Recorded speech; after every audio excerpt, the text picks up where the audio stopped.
everyone to the AFL off-season live final day. 2.5 hours of me taking you through what could be an exciting, anticlimactic, really climatic. Big Tez is in chat. Go live early. I went 30 seconds early. Matty, how you doing? Cole, welcome, mate. This is going to be an exceptional one, I think, because we've got an absolute load of deals that we need to get going through. Always interesting how the back end forms and how it could go. You never know, frills and spills, but we will take you through the costs, the price, and everything. Scotty, mate, that's a bit extreme, bro. Good day to you. Chills, Forza, Frank, Dane, says, hey, Tim, mate, salt and vinegar chips and dairy milk. Mate, what a combo. Hey, this is my grand final day. Rocking, Ryan and Mel, King Cheese. Very excited. Obviously, we've had a couple of trades going through. As the AFL's not really a real sport, a lot of these deals will be made in like WWE Attitude Era style and will be late. But we're gonna take you through it. So as and when they happen. But obviously the first deal we got through this morning was this monstrosity. Shy Bolton went through at 9:10 this morning. Wasn't released until 2 o'clock because the AFL has some kind of bizarre rule that will just push it back. Meaning that Freo gave up pick 10, which is 13.95 of points, 11, 13.29 of points, 985 points for pick 18. 11.61's worth of points came back with 14, a future third valued at 297, and Shy Bolton we're valuing at about 14.50, meaning Richmond won this trade by a staggering 801 points, which means pick 23. Obviously, that's subjective to what you view Bolton as, but that's quite a big deal, and that has really sent shockwaves through, because then this deal has just gone through. Daniel Rioli finding his new spiritual home at Gold Coast Suns. Gold Coast paying pick 6 and 23, 8.15 plus 17.51. Richmond giving Dan Rioli 76 worth no points, 70.39, 61 and 51 worth 135 and 2.59, meaning they won another trade by what is viewed as pick 28, 698. So an absolute fascinating little turn of events there. And this is what it does to the live ladder. So ask your questions in chat as well, please, and we'll try and go through it. We're going to have a lot of filler, right? A lot of filler. We're going to have to. We're going to hopefully do better than the AFL do. 76, the points cut out. Rocking in today's system at 72, which Carlton own. So let's change this screen. So here you are, look, that's where the points cut off at the moment, pick 72. But if we look here at the moment, Richmond dominating the top 20, owning 1, 6, 10, 11, 18, and 20 and 23. So this could be a really, really exciting little facet, really, of where might these picks end up? Where might these picks end up?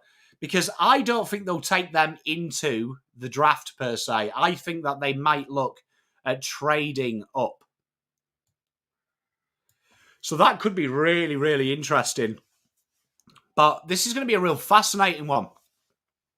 Much love, mate. Well, obviously, Kempy is the talk. Let's have a look at that deal. So Brodie Kemp, he is. Let's look at how much he's worth. Where's 16? 17, there we are. So if we look at Brodie Kent, right? Brodie Kent, and we have a look at his value. Let me just go and have a look at his value, right? Let's have a look. Bring this screen up. So if we copy and paste, give me a sec. I'll bring the trade calculator up, but we'll have a look at what he could be worth. Okay, right. So at the moment, his current value, right, which is quite harsh, I suppose. But what is fascinating here is the algorithm is picking out a pick around 40.83.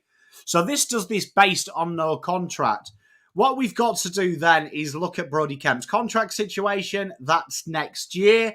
So that is roughly, let me have a look. Let's bring the calculator out. We'll add that stipulation, right? So that brings that out at 593, right? So that is what we're looking for, right? That is his base rate.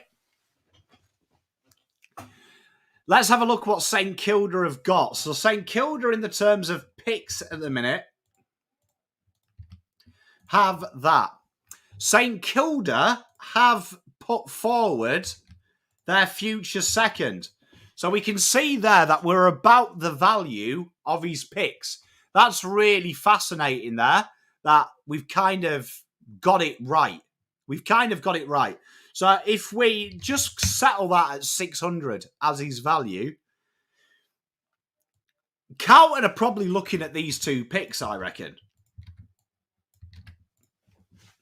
Because 32's probably not enough.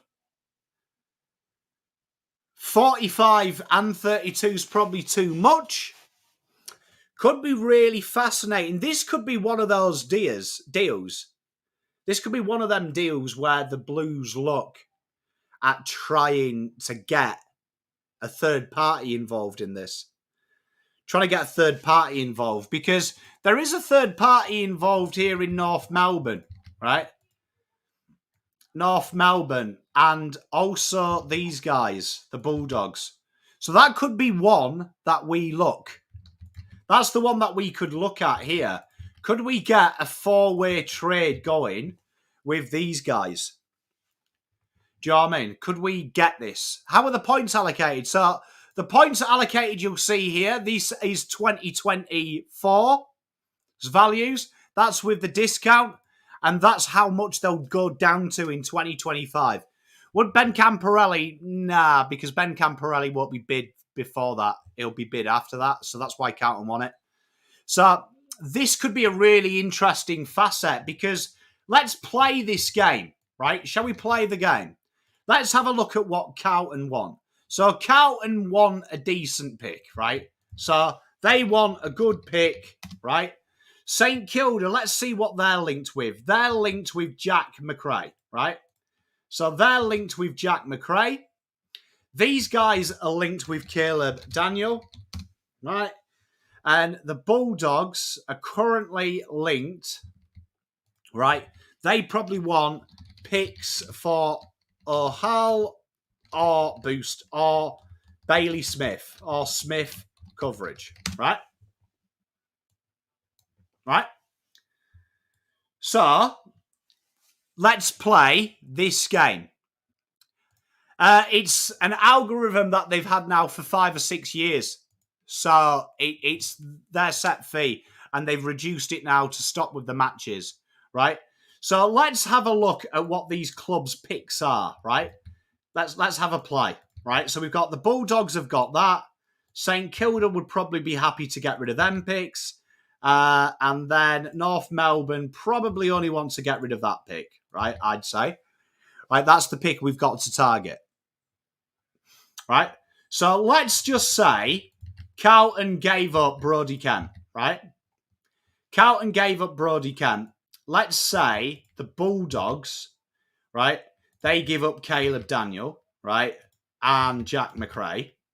St Kilda, let's say, give up. They've been willing to give up this, right? So they've been willing to give this. right? And North Melbourne give up that, right? Right? And then let's bring in Matt Kennedy, right? And we'll say that his value was somewhere about here, right? From memory, right? This could be really, really interesting here, what Carlton could do here. Because Carlton would want to get that pick, right? Carlton would want to get pick 25 at the very least. So you could see North give up 25 in this deal. They get Caleb Daniel, right? They get Caleb Daniel. Carlton get 25, right? St Kilda give 45, right, to North. Caleb Daniel ends up there. Jack McRae ends up there. That could work out because pick 25 on value is 756. So that could work out. That could work out. That could work out as some kind of deal there. It could be a fascinating deal, but that could be one that goes there. That could be one that actually gets the ball rolling as a starting point if they all merge together. The one that I'm really intrigued about today, is pick 2. That's the one that I'm really, really intrigued about is pick 2. Is what would pick 2 happen? We've got Master Blaster. Hey, that makes sense. To me, this is going to be a really interesting one. Pick 2. Can pick 2 get done? Can pick 2 get done today? Because I feel like if North could leave this trade period with 2 picks here, it's right in the key position players. That is one that I am really looking for. Really looking for. I reckon that could be a huge deal that hasn't yet dropped. I have no inside mail. Just for me, if I was in their shoes, I'd want to trade back. So if North could somehow... I mean, even if North could end up with these picks, if they could end up with 11, 18 and 20, I feel like Richmond having 1, 2, 10 and 11 could really help. I hope it does, Master Blaster. I'm so excited if it does. Just let me know in the chat as well if any trades do happen, and we'll have a look. Bailey Smith. So Bailey Smith at the minute. Let's have a look at Bailey Smith. Bailey Smith, obviously out of contract, right? His value at the minute. Let's have a look. So at the minute, let's kill that. Let's kill that. Let's kill that. Let's kill these 2. Right. So at the moment, we're valuing him at mid-first, right? At a mid-first. So obviously, at the moment, Geelong have offered this pick. Geelong have offered pick 17, right? Now, remember, the value here is what we classify as the differential. So how this algorithm works, a mid-first is roughly, let's go 6 to 12. So that's roughly something like that, right? It's roughly something like that. But what that means is the differential. So that could also be acquired with 2 seconds. Do you know what I mean? With a first and a second and something coming back. The issue that this has here, though, with him being out of contract, is he can walk to draft, right? Now, there is some massive miscommunication in the AFL media at the minute. One of the miscommunications is he could enter the national draft. Now, the issue is if he enters to the national draft, is he can't manipulate the draft. So he has to go in as a kid, just imagine he's a kid, and he has to hope he slides 16 spots to Geelong. Now, this is a bit different to the pre-season draft. pre-season draft, right? And this is the reason why. In the pre-season draft, you can manipulate where you're going by what you put your contract out as. You can also specify your state. You can manipulate it. So Jack Martin is a great example. And we talked about Jack Martin when Jack Martin traded to Carlton, where I said it was impossible for another side to set him. If he goes to the pre-season draft, he's fine. If he goes to the national draft, though, he can't manipulate it. And should he attempt to manipulate it, there is huge sanctions. Sanctions like if he got drafted, let's just say, pick 2's on the board, North Melbourne say, bang, Bailey Smith, right? He refuses to play for North, he's going to be banned from playing football, right? It won't happen. So he has to go to the preseason draft. Now, there's two reasons that I don't think the AFL want this to happen. One, we're going to have to close that loophole. It's a stupid loophole anyway that Geelong have got to trade for him, right? Because he is out of contract. But I reckon what you'll see is, there'll be some kind of compromise. They'll do this, right? They'll go, you know what? Future second, right? And that's what will happen, right? They'll do this and they'll do that. You know what? I need to. They'll do that, right? They'll do that. So there you are. Look, they'll do that. I reckon that's going to be it.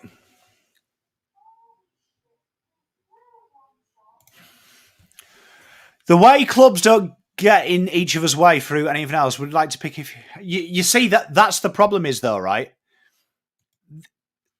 Just there's no need. Like if he went to the draft,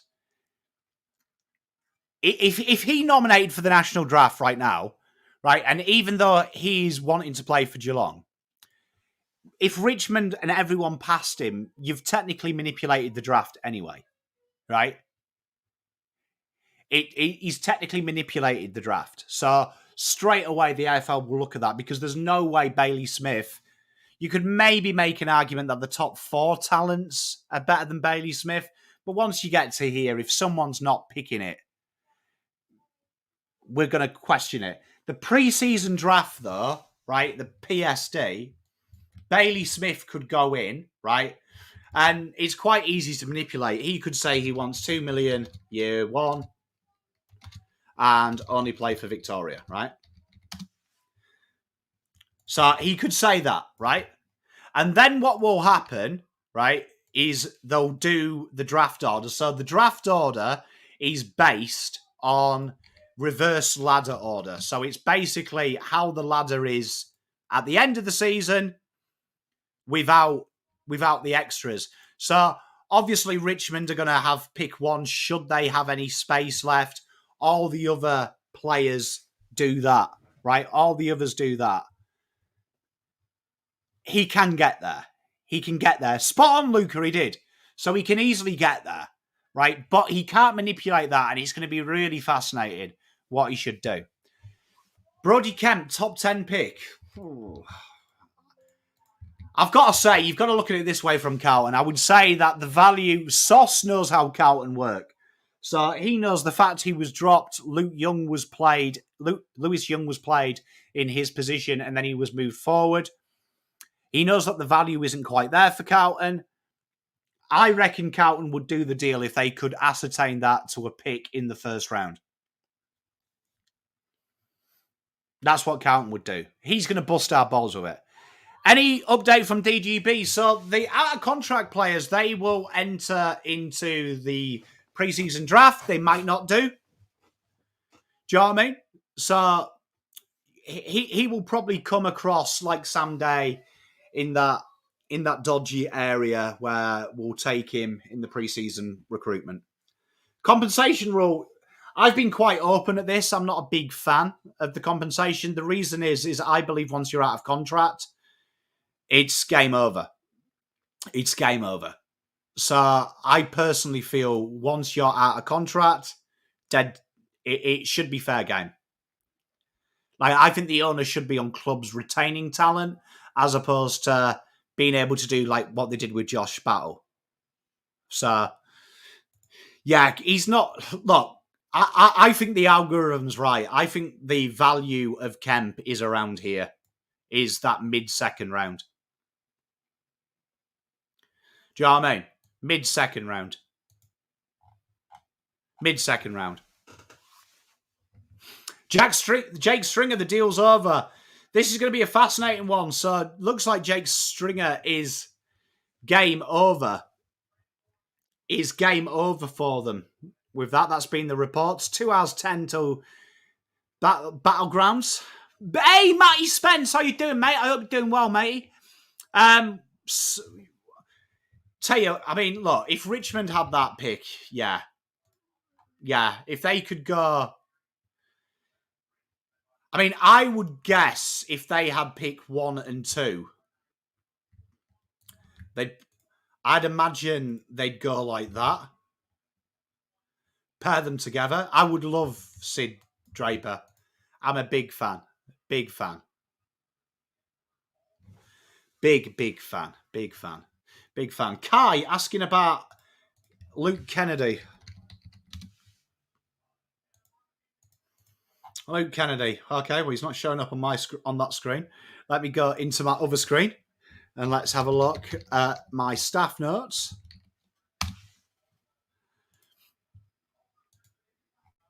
Sandringham Dragons boy. It would be a very late pick because he's outside the top 50 talents. But, I mean, you've made successes of that in the past. Do you know what I mean? You've made successes of that in the past, haven't you? So, I think they'll go Jagger. What is Sard's value?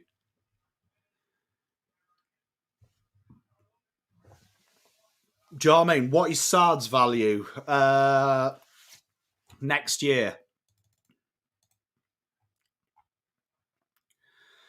So Adam Sard, so 30 years old, 31, halfback. He'll probably be somewhere in that late early third, probably about the same value. Won't be huge. Do you know what I mean? I'd like to see it, Shane. Just traditionally, the AFL like that extra money for pick 1. So, Luca, why? Well, I mean, one is his output, right? One is his output. He's borderline best 22 at Carlton. So that does bear very heavily on his value. You've also got to think he's pick 17, right? So you've got to look at pick 17 in that there. So he was a first rounder. So there's a lot of eventuals. But, hey, Beckham, mate, how you doing? If you look at it that way, it's a risk because if he's not best 22 at Carlton at the moment and Carlton are willing to let him go, he's out of contract next year. He's hardly knocking the door down as a first rounder, isn't he?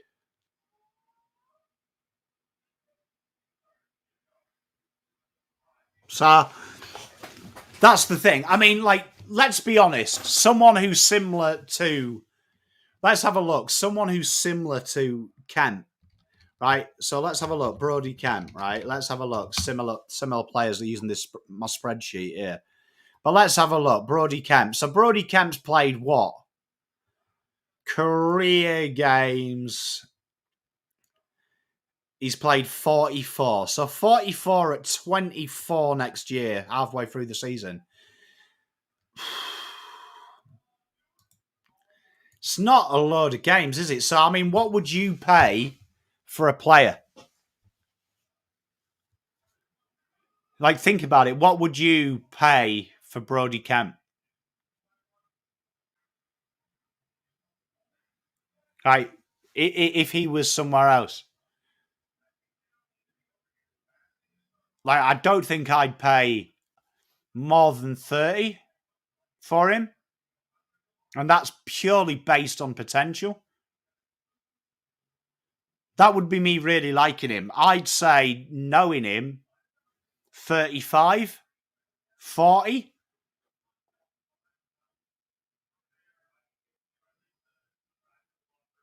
Do you know what I mean?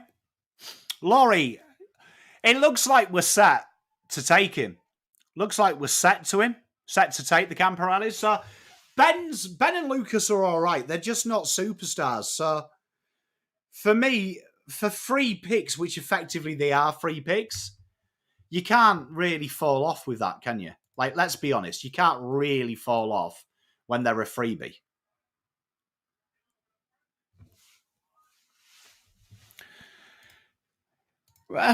Is he, though?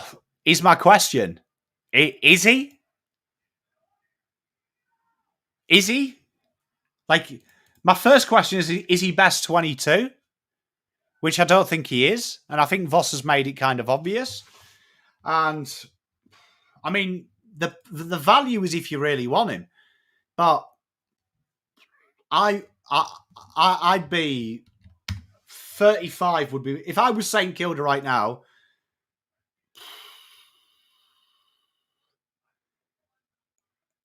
I would be offering 40 as a starter. Maybe 30. I'd be pushing for 32. I'd put that on the offer. I'd put that on the offer. They've already offered a future second. So, I mean, that says it all. They've offered a future second. So, a future second next year is 686. Right? So, that's pick 28.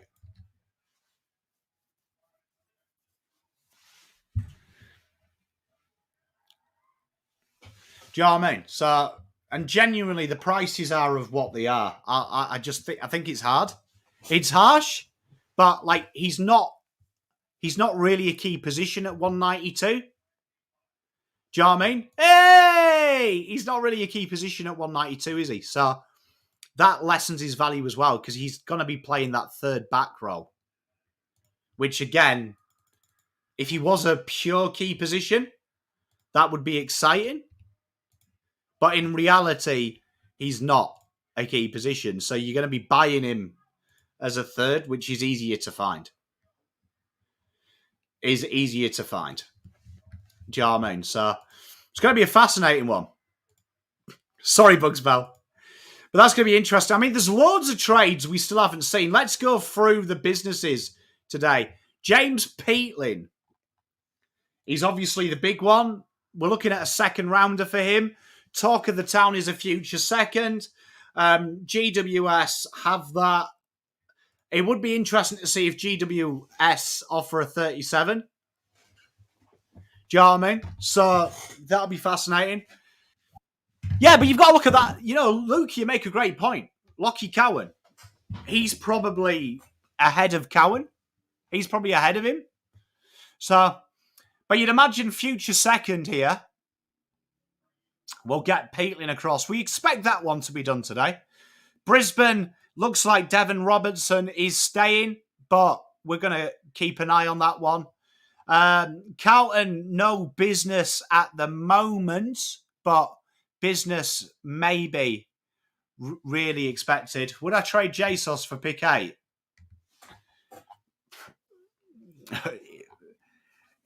If Sauce offered pick 8 for that, I reckon the AFL would close us down.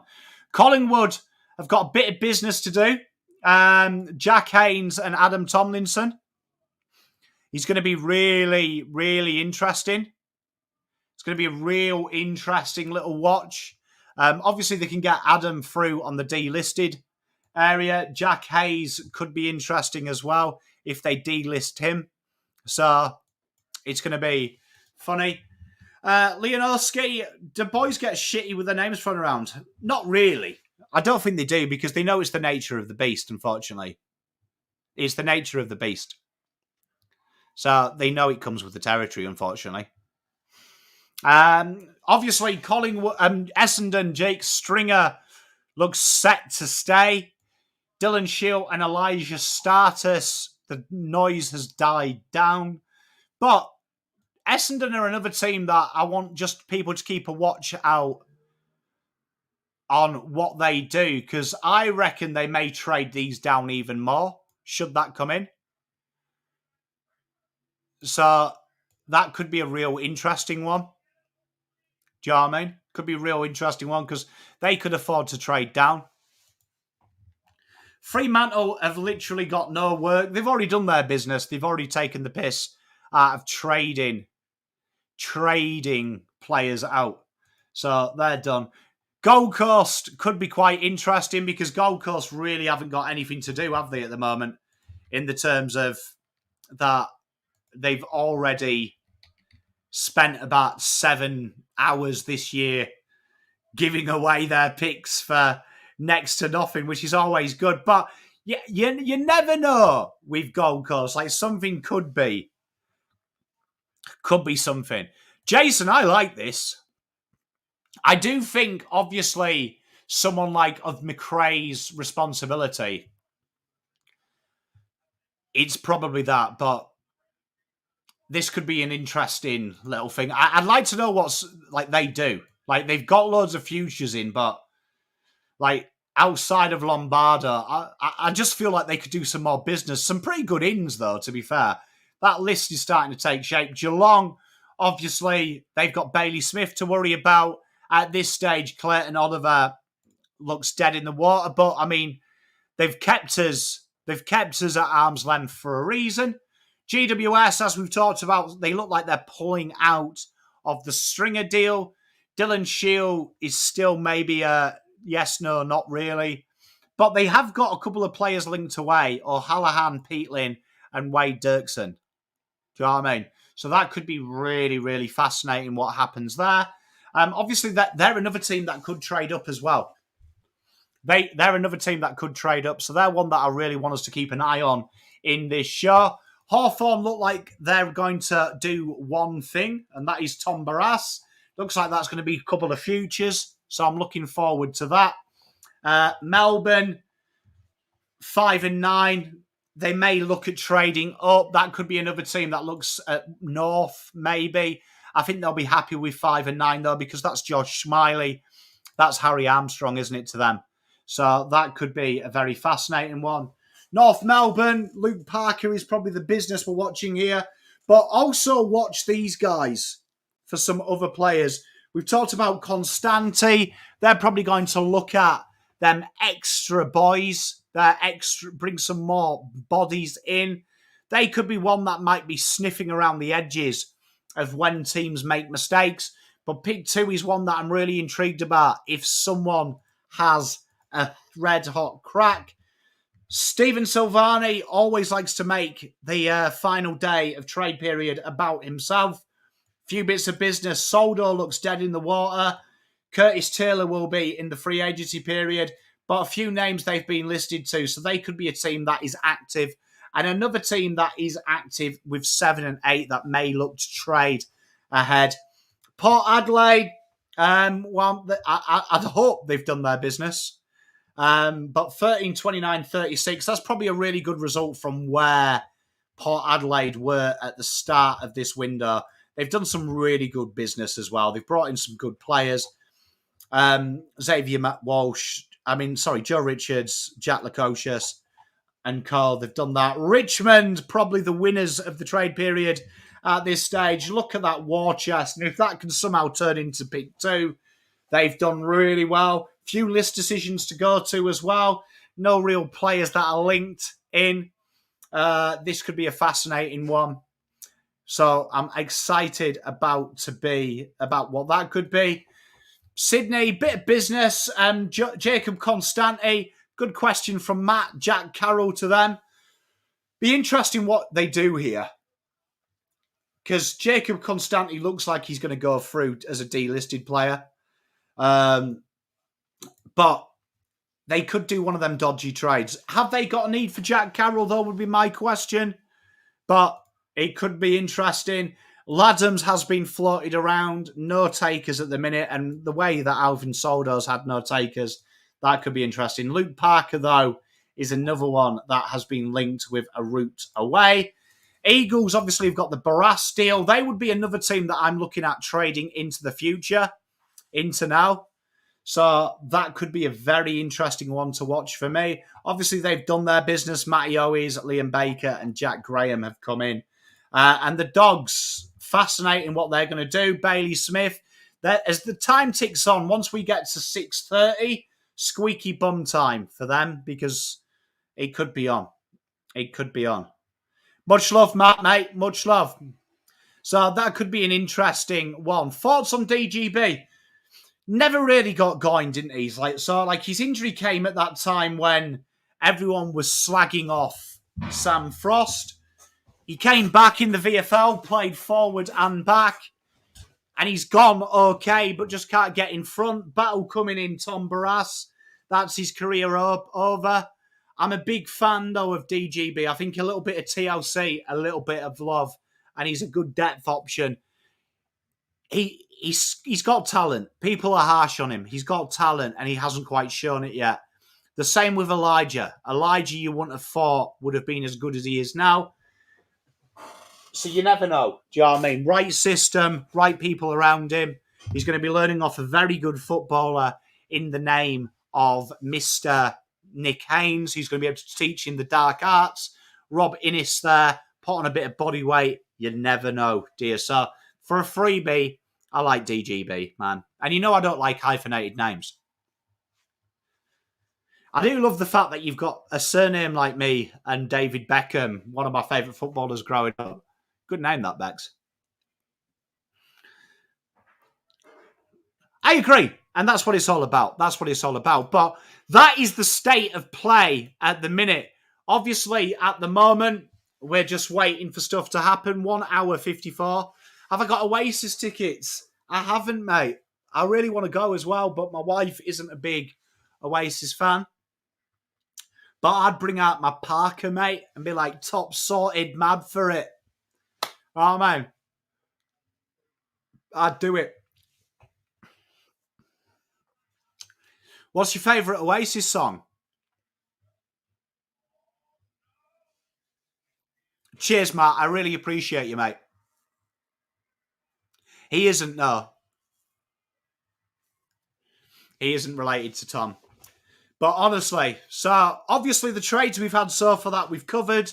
You've had the Bolton deal for a lot, which was a win for Richmond by 800 points. And then you had the Rioli deal to Gold Coast, which was a win by them for 600. Slide Away, don't mind it. Wonderwall.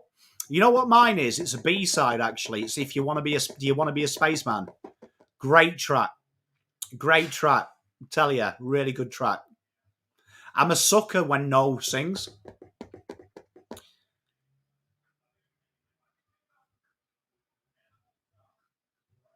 You know what, Master Blaster? I was up at 9 this morning. My mate texts me and goes, Fremantle have done the deal, brah. So I got up and started working, not knowing it was 2 o'clock. 2 o'clock, not knowing it was 2 o'clock. So I was refreshing it for like about 2 hours. I'm like, are they taking the piss? And then my mate was like, it's 2 p.m, bro.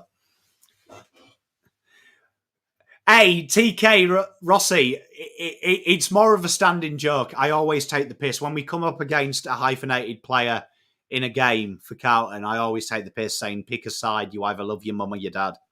So I like to tease them, but it usually bites me in the arse because then we sign a player, like with 2 first names. 2 first names is another one.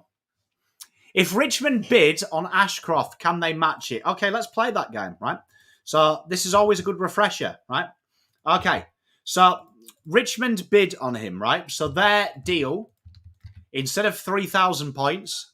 Oh, sorry, chat. I forgot you can't see. I'm sorry, chat. I'm sorry. I'm so used to me looking. I'm so used to looking. You know what? If I had my way, I would have named my kids like your family did, Bex. I would have had Cristiano.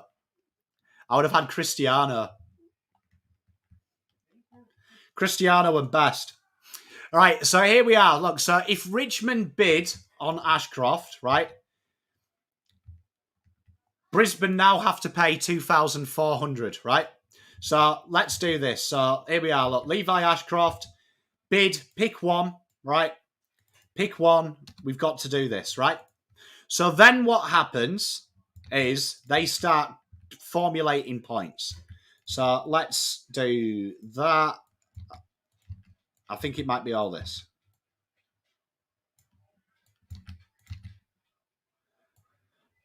Right, so the AFL will look at this. So that's 2,451, right? Now remember, there's a couple of caveats on this. You only get as many picks as you've got list spots, right? So at the moment, right, it's as many senior spots as well. So that's 38, right? So at the moment, they can take 3 of these. They're probably going to delist these guys and pick them up, right? So if they delist them guys, 35 minus 3 is 32, right? Is 32. So that allows them to use 6 picks. So that allows them to keep these picks. This pick will be deleted, right? Will be deleted, right? So I expect them to trade a couple of these picks out. The reason being, I expect that, is that that rule doesn't exist when the draft starts. When the draft starts, you could have 100 picks. It's just at the point of when they say Richmond are on the clock, everyone's picks are deleted for how many list spots they have on the senior list, right? Because draftees can't become rookies, right? They have to go onto the main list, right? Okay. So in this example, that would happen. They would use 27, 34, 42, 43, 49, and 60, meaning that they have 51. What does that mean? What's restricted mode? I don't know.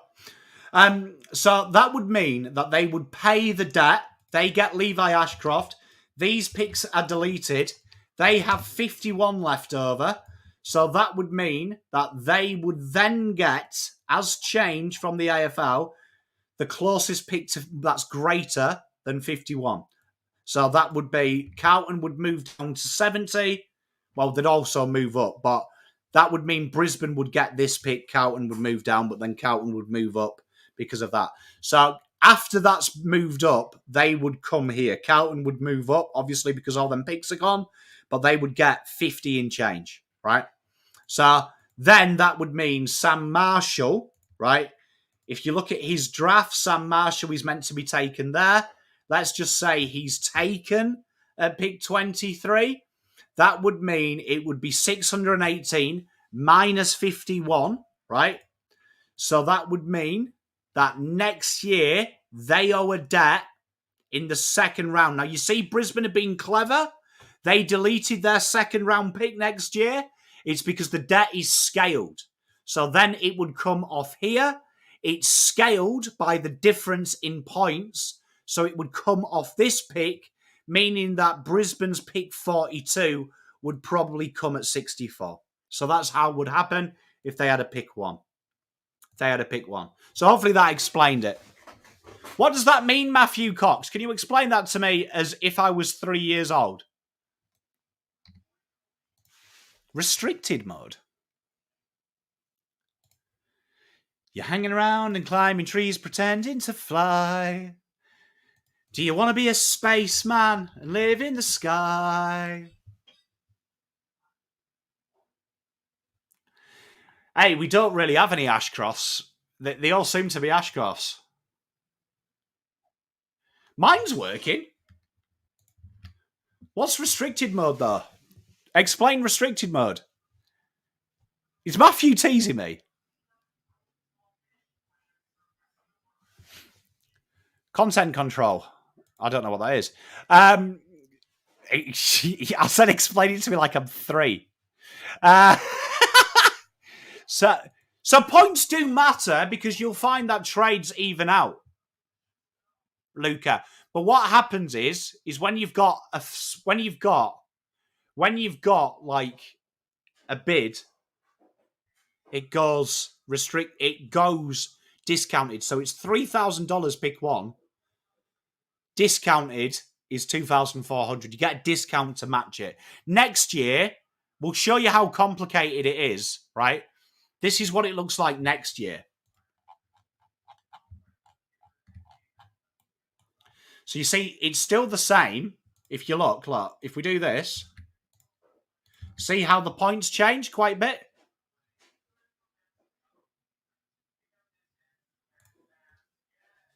Oh, okay. Is that because I'm a naughty boy, Tough Sneezer? So there, you can see how it changes quite a bit, that next year the picks aren't worth what they are this year.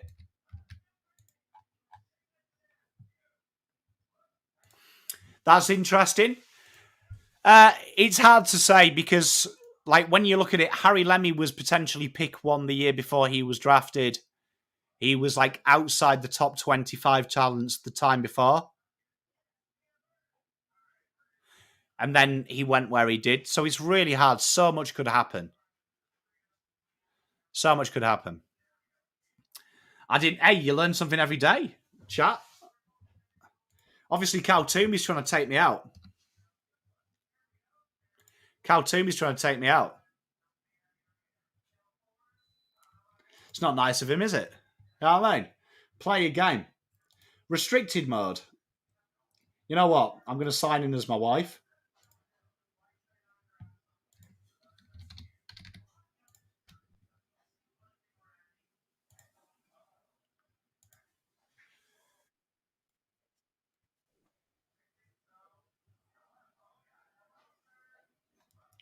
Oh, that's weird.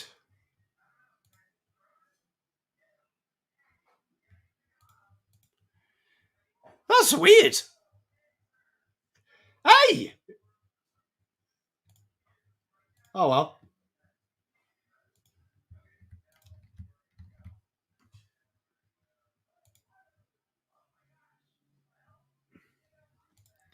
I don't even think I swore. Hey, I've been good. So, Alex Tyru, good question by Scotty. Very interesting little player is old Alex. So, he came almost from the heavens in the back half of his year. So, if we look at him at the moment, we've got him here around that pick 10 mark. I don't know if I've updated this one. I think I haven't, but I might have done. I don't know. But Alex Tyru, here he is, pick 10. A real exciting talent. Very, very, very athletic. He's quick. He's decent in the air. He's good one-on-one, right? And he's back half the year for Gippsland has been absolutely phenomenal. Phenomenal. So we've really got to give him a huge shout out. So he's going to be a real exciting one. It's going to be a real exciting one. I'd say still not ready to play year one, but very exciting. You know what, though? I've just checked. None of my mates are unrestricted either. Where will Alex Dodson get picked? Tell you what, let me bring up my new one because I'm looking at my old sheet. I haven't updated that new sheet. So you're making me work, chat, and I like it. I respect you a lot. Hey, Colin, I was on their fucking side and all.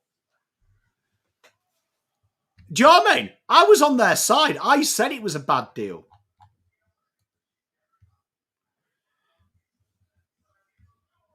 Yeah, town where you live in has made you a man.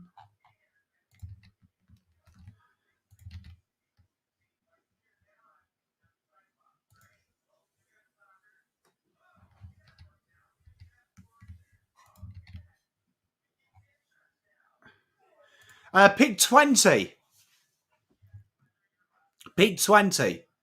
But he could go higher. I mean, he is a ruckman, though, so that always goes against him. The concussion issues, definitely, and the lack of football in the back end of the year definitely went against him. G'day, Robert. How are you, mate? So, there you are, but a real strong top 20. So if we got pick 25, let's just say Carlton got pick 25. I mean, you've got some taste. You've got Noah Mraz. If you wanted to go, you'd probably definitely be going to defender there. You know what I mean? Definitely going to defender there. You could go Matty Whitlock. I want you to keep an eye out on this guy as well. I'm really hot on my boy here, James Barrett. James Barrett. But you could definitely have a little play in here with a key here, I think. You know what I am really hot on? Cooper Hines.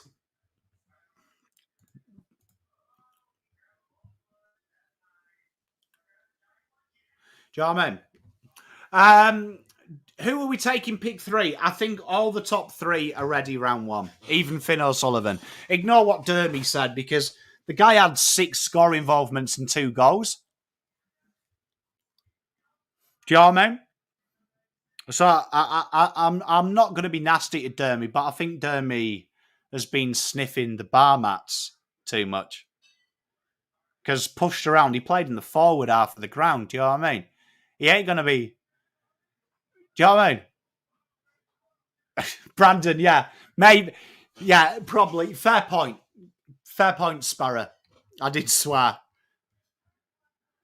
Dermy loves the smell of glue.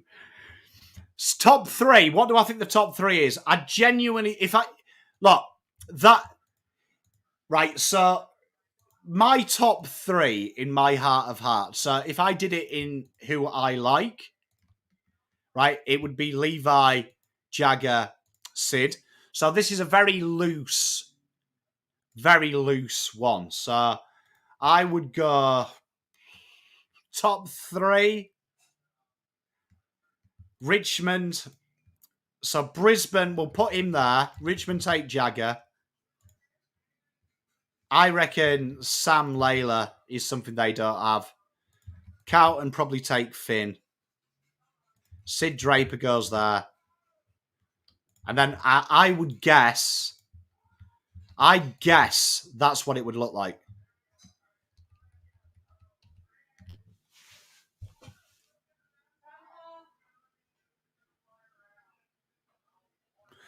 That's probably fair. Cheers, Forza, as well. I really appreciate you.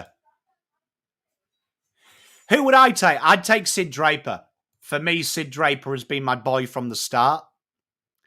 He's been my favourite player. He has been like my favourite player. I like that combination. That combination and that ability to play and burst through. And as I said in my video, I'm not a big speed merchant. I'm a big point of difference player. I don't feel like Carlton have got anyone that can break it. Break it up and do something different. So I'm a big fan of Sid. If you could give me any type of player in the last 10 years to go into our team, it would be someone like Dustin Martin 2017. And I feel like I was hot on Christian Petrarca. It's not so much the pace that turns me on. It's the ability to break the game open and give you a different look. And that's what he gives you. Gives you a different look.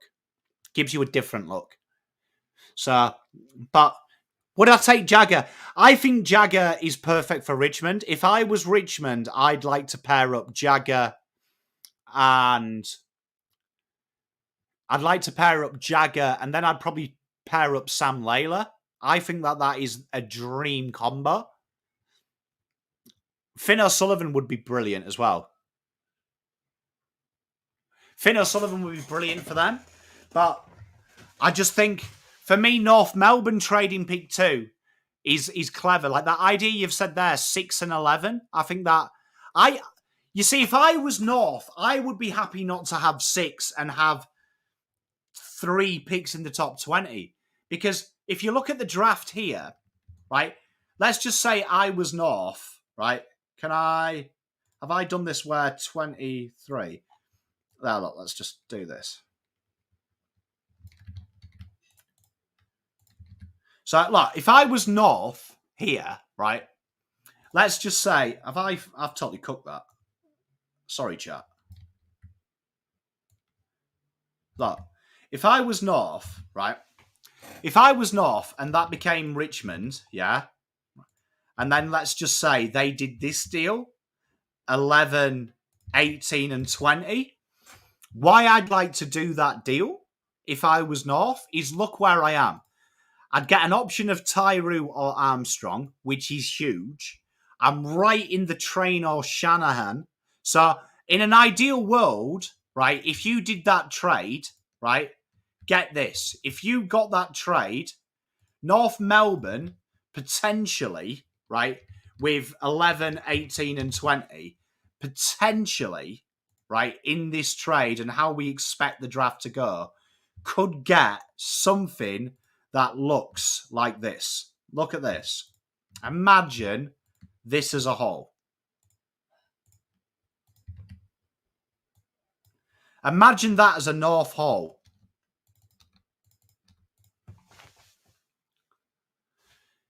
Cheers, Forza, mate. I really appreciate you, brother. I think that's a really good hole. A really good hole.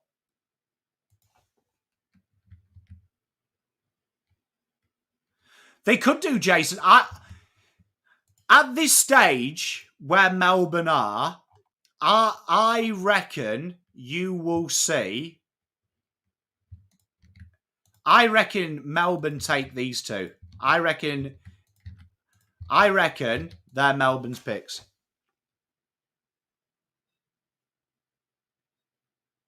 I reckon they're Melbourne's picks. I reckon they're Melbourne's picks. At this stage. Yeah, I agree, Al, mate. I'm with you. I'm with you. Luke Parker. Oh, I think he's everything North need. I think Luke Parker's everything North need. Do you know what I mean?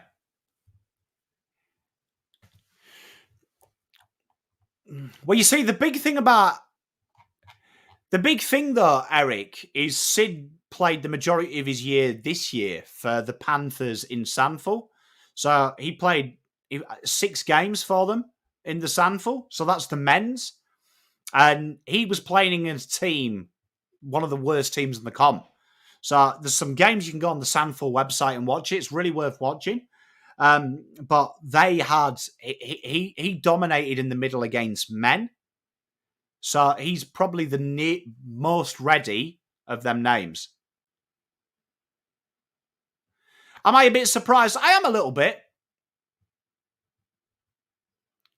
Do you know what I mean? I am a bit surprised. Yeah, BugsBell, I'd say they're probably done.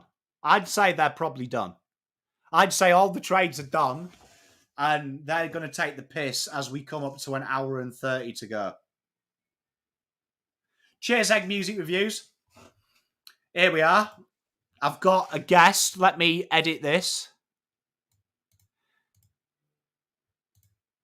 Lecky! How you doing? Why can't I hear you?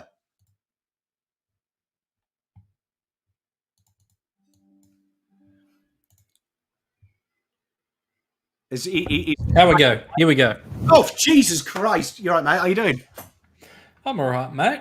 I'm an hour late and I haven't missed anything. So, what's going on? Hey, I'm good, mate. How are you? I mean, obviously, we've had some excitement at the start. Let's be honest. We had some excitement at the start because 9 o'clock this morning, they released that trade and some idiot here spent all day refreshing the screen until my mate asked me, why am I expecting trades until they're not legally allowed to put them through too? So I wasted 2 hours of my morning doing that.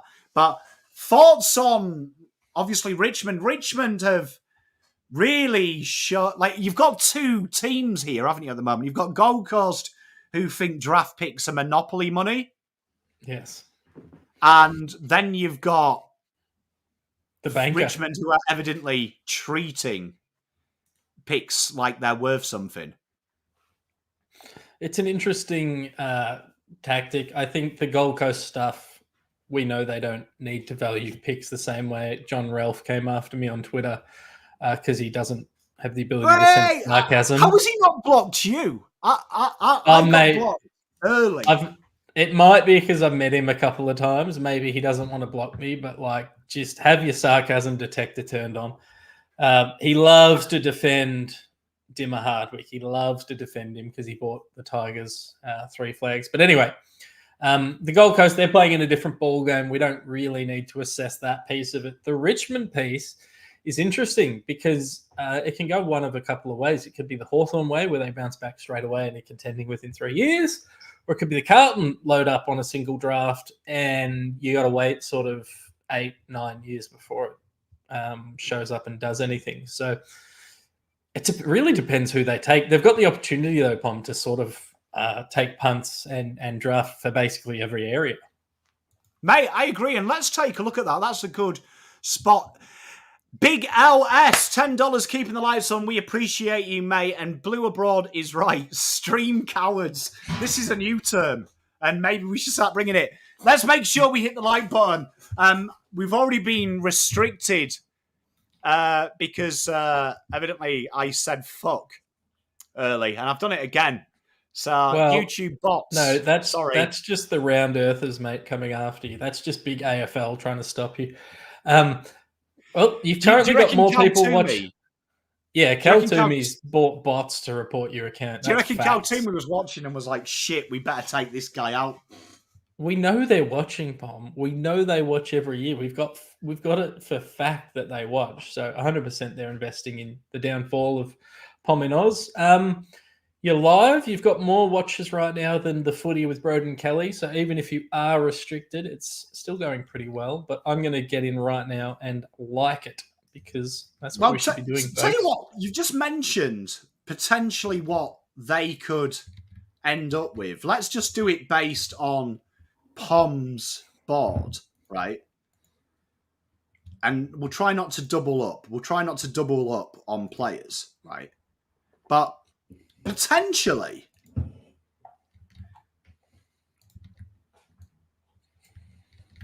this is what Richmond could end up with. Why did that happen?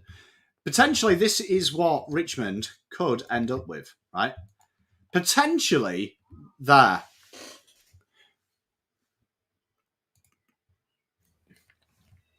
It's a very perfaffle fantasy sort of. I mean, let's just do that because he's got a lot of love. I mean, he's got a lot of love. Let's just say it's him, right? But that is a real strong pickup, isn't it?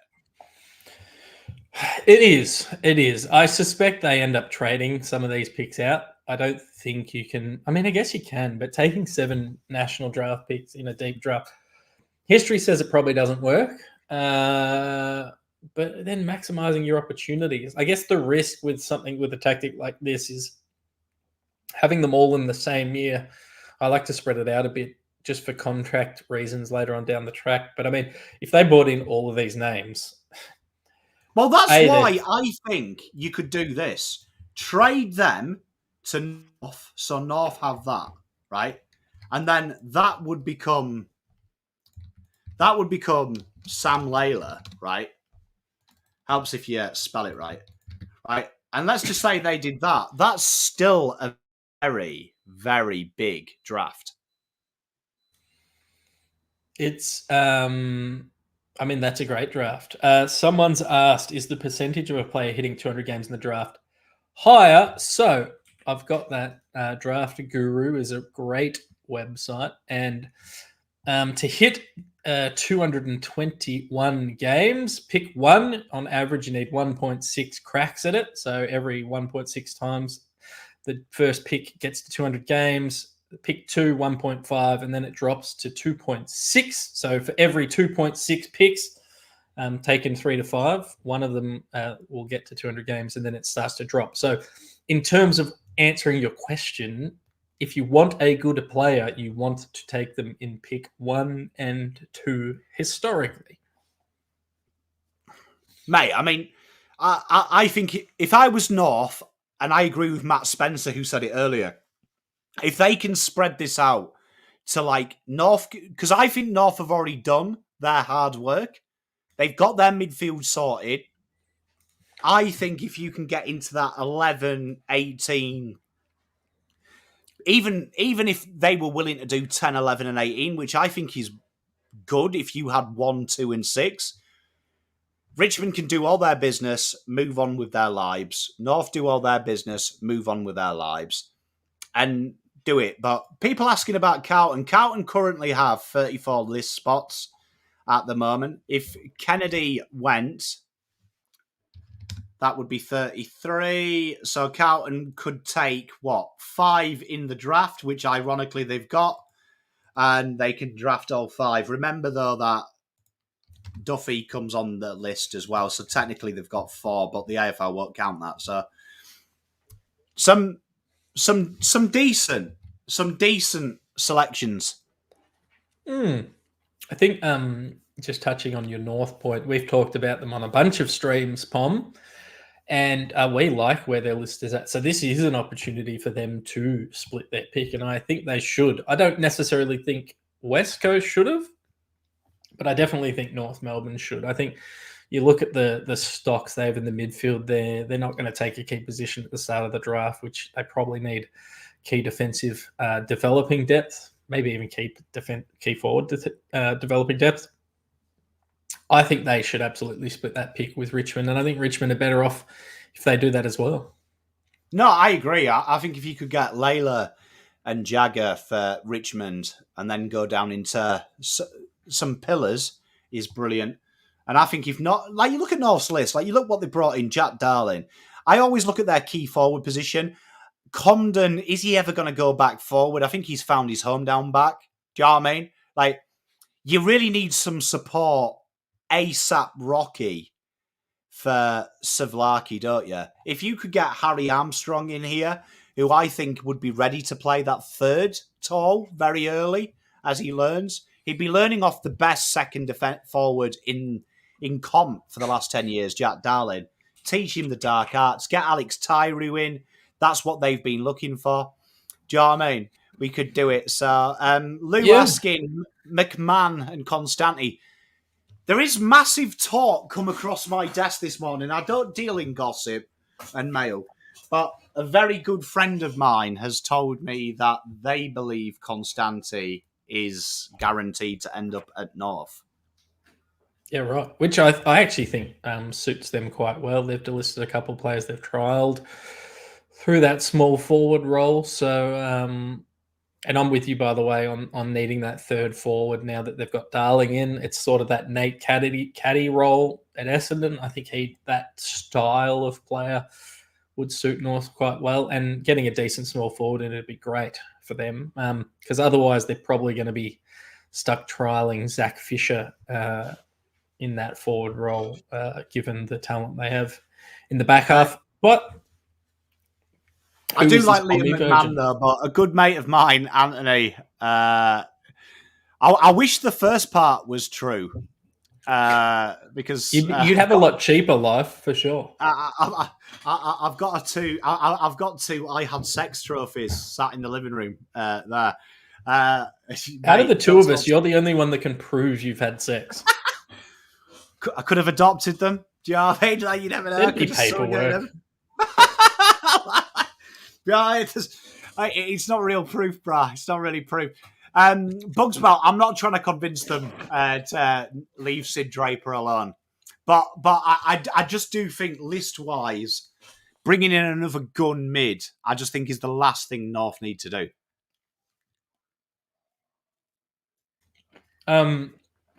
Sorry, I asked you a question as you were eating. Yeah, no, and I didn't even hear it because I was chewing so loudly. Just on Lou's question, would you get McMahon and Constanti and Barras? I think, yeah, you're right. Constanti's probably the one we don't get. I think Nick Austin's made a point of adding a VFL player either in the PSD or the SSP or the mid-season draft from the VFL to keep, and I think it's really important. I think it strengthens the connection between the two and probably drives the standard at lower level. So I don't think Liam McMahon would be in our team, but I'd love to see him get a list spot on the seniors. Yeah, you know what, though? I will say this. We did see it last year with a lot of teams, but particularly the Blues, that once injuries happen, it's almost like they're infectious, isn't it? Because you start taking chances, stretching it. We saw Harry Mackay and Charlie have to work really deep up the ground when the midfielders started going down. right? Mm. So you never know how much that contributed to Charlie's injury, which we found out at the end of the season, because suddenly he had to work harder. Wouldn't it have been a great situation if, when that injury occurred in GWS, you had Liam McMahon, you said, right, Harry, you're going to take over. McMahon comes in for a couple of weeks. We'll get you the help, Charlie. It does help, because at the moment, we love Harry Lemmy, but Harry Lemmy is about as close to AFL football as I am. Yeah, well, he couldn't get the call up when we were literally playing West Coast with no one available. So, and that was probably the alarm bells for me. And I think if Jack Silvani's healthy, obviously he helps that position, that issue. But having a Let McMahon, and we've talked about this for a couple of years, it works the same in defense. They threw Brody Kemp forward, then you don't have anyone in defensive depth. I think just stocking up with players who, at worst, can pinch hit at AFL level is something we've probably overlooked as a club for a little while. We've been better in recent years, but we always went for those superstars rather than worrying about the depth players. By the way, Sam Edmund, who is probably watching Pom, because I assume they're all watching this, he's using some strange language when talking about Jake Stringer. He's talking about GWS have aborted their pursuit of Jake Stringer, and then his quote tweet follow that is they've resuscitated the deal. It's not life or death, Sammy. It's just whether Jake Stringer is going to be fat at GWS or fat at Essendon. Let's not stress too hard about it. Jesus. Oh, Nick Austin's there! He's talking to... Is that Sammy Power? It potentially. That would make sense. I'm not watching. I'll put it on now, but look at that Nick, would make sense. Cool and cash. I agree with Matty Spencer here. Bulldogs. Where do we think with Bailey Smith? Right, Bailey Smith. If we look at Bailey Smith, do we think it's taking the piss a little bit? Because it is, in my opinion, I think pick 17 is fair for a player that could walk to PSD. Out of contract, could walk. Coming off an ACL, has had good moments, has had great moments, but not inconsistent. I'm with you, but I'm praying that he walks to the PSD and someone else takes him. And I know that won't happen, Pom. I know that won't happen, but I'm just praying for like North Melbourne to just draft him and just see what happens, because they might have to actually address player movement in the AFL and fix it. So I'm praying for chaos, but I suspect the Bulldogs will buckle and take pick 17, and it'll be like a future fourth or something. Because there's no upsider in the Bulldogs, staking their claim. Yeah, you know what? I've just looked at the image there. They went to and they went to Western Bulldogs and Geelong. Geelong look like they're in like a marbled room. And I've got to say, I think it might be the wallpaper, but the Dogs' room looks like they're in the back room of a crack den. Look at it. Look at the state of if go on AFL if you want to know what I'm watching. Yeah, I've got the video up now. Right, AFL. Look, they've got like nice little cupcakes as well, hand wrapped, Geelong. You wait for when it goes back to the Bulldogs. It literally looks like they're in a shed of a drug dealer in Frankston. Like tell me there isn't priorities in the AFL. Nick Austin wasn't even in a room. That makes sense. Nick Austin wasn't even in a room. They've got him in the lobby with a seat. Andrew Mackey knows that he doesn't have to do anything. He knows he's getting his man, and that's an indictment, to be honest, on the rest of the AFL. But he doesn't need to stress. We've offered a first round pick. What more do you want? As a Bulldogs fan, I would be absolutely torn, Pom, because it's like I'd rather take a stand, and he risks not going to Geelong, although we know he will get to Geelong, than just take pathetic 17. But then if you don't take the 17, will Geelong get Bailey Smith and pick 17? To be fair, I kind of hope he goes. I said at the top of the show, I hope he goes to PSD for one reason. They'll close the fucking loophole. It has to be a big is name he player. national draft? I don't know how it works. I think he's national draft, but I'm with you, Pom. Because if it was a Carlton player, or if Carlton drafted Bailey Smith, right? And this is very as Carlton fan centric. If Carlton draft Bailey Smith, right, with one of their selections before Geelong do, which I know probably wouldn't happen, the AFL would step in and stop it. And then you'd never be able to do that loophole again. And free agency would be free agency and players would be able to be traded. And it'd all be fixed. We need someone to sue the AFL for player movement. Yeah, well, we said at the start of the show, like, he has the option to him if he wants to enter the national draft. The two issues are for him on his contract are if he goes to the preseason, obviously he can manipulate that. But this puts a lot of responsibility on the player and then also the AFL's draft, because it's going to put teams off drafting him like Richmond, Carlton and stuff like that if he went to the national draft. But you could also make an argument, because he's been so vocal about Geelong, he's manipulated the draft, which people forget about the AFL rules. For manipulating the draft, the fines have been quite clear for a century. It's up to a 5-year suspension for a player. So it would, I mean, if I was Carlton and every team turns him down, I could make an argument for the first 5 picks, you might ignore him. Right? Because in theory, those players are better than Bailey Smith. Well, just long-term ability, and most of the teams in that pick range are shit teams. Do you know what I mean? Like, or are teams who have targeted a player. But if he got to like 8, 9, 10, and he's been turned down, I would be launching an investigation going, he's manipulated the draft. Like, I want something done about it. I mean, the thing is, though, will the AFL, do they want a magnifying glass on that? Because there's clubs that do trades and then agree not to bid on players. There's clubs that go, all right, well, we'll let you have this guy if you do this trade with us. I think, was it St Kilda Essendon? I can't remember. Or St Kilda Gold Coast. One of them, there was a really obvious one a couple of years ago. Like, the AFL, the last thing the AFL wants is for any sort of legal magnifying glass over the player trade and draft movement, because then they would actually need to implement a system that was responsible for a professional sporting league. So I hope he gets picked up by someone else. That's my dream. Mate, spot on. Zonk asking, would you rather draft someone like Harry O'Fowl, who's obviously our lawyers guy, or Denver Granger Barras if Kemp went? I'm willing, and I know there's been some hate for DGB online. I know, Pom, you like him. I'd rather take the guy who's been in an AFL system, was clearly good enough. It was a weird draft, admittedly, but clearly good enough to be taken highly. And again, for DGB, with Nick Haynes coming in, all DGB needs to do is be available to play VFL football and develop under our system, because you could probably cover Kemp for a season with Nick Haynes while you work out who the next player is. I agree. Denver Granger Barras, Deonie, my lovely. Good day to you as well. Hope you're doing all right.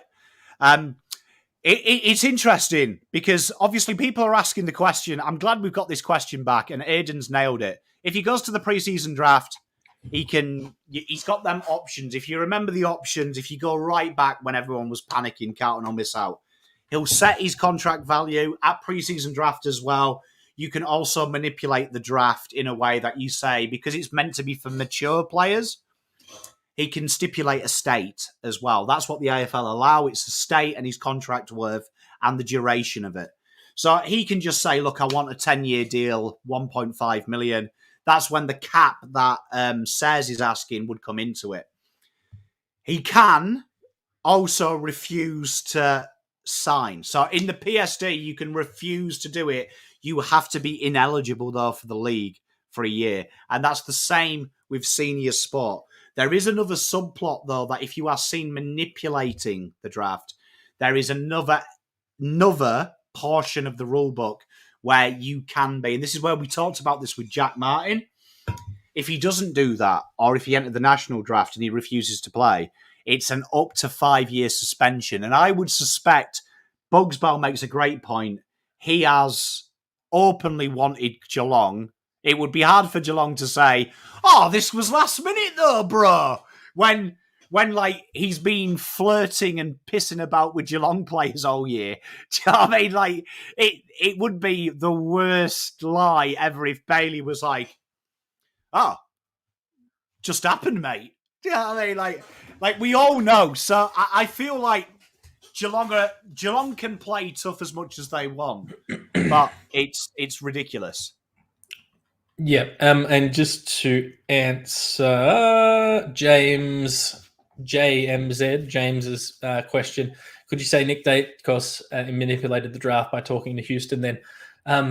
The NBA rule on this, which is what I would say the AFL is probably similar, it's like a player can't manipulate the draft because they don't make a decision. They can definitely talk to their friends and go, you should come here, but ultimately they aren't the decision makers. So no, a player can't be held accountable for manipulating the draft because they don't make those selections. But it's a good question because they obviously do influence things, and players want to play with their friends and apparently their brothers for some reason.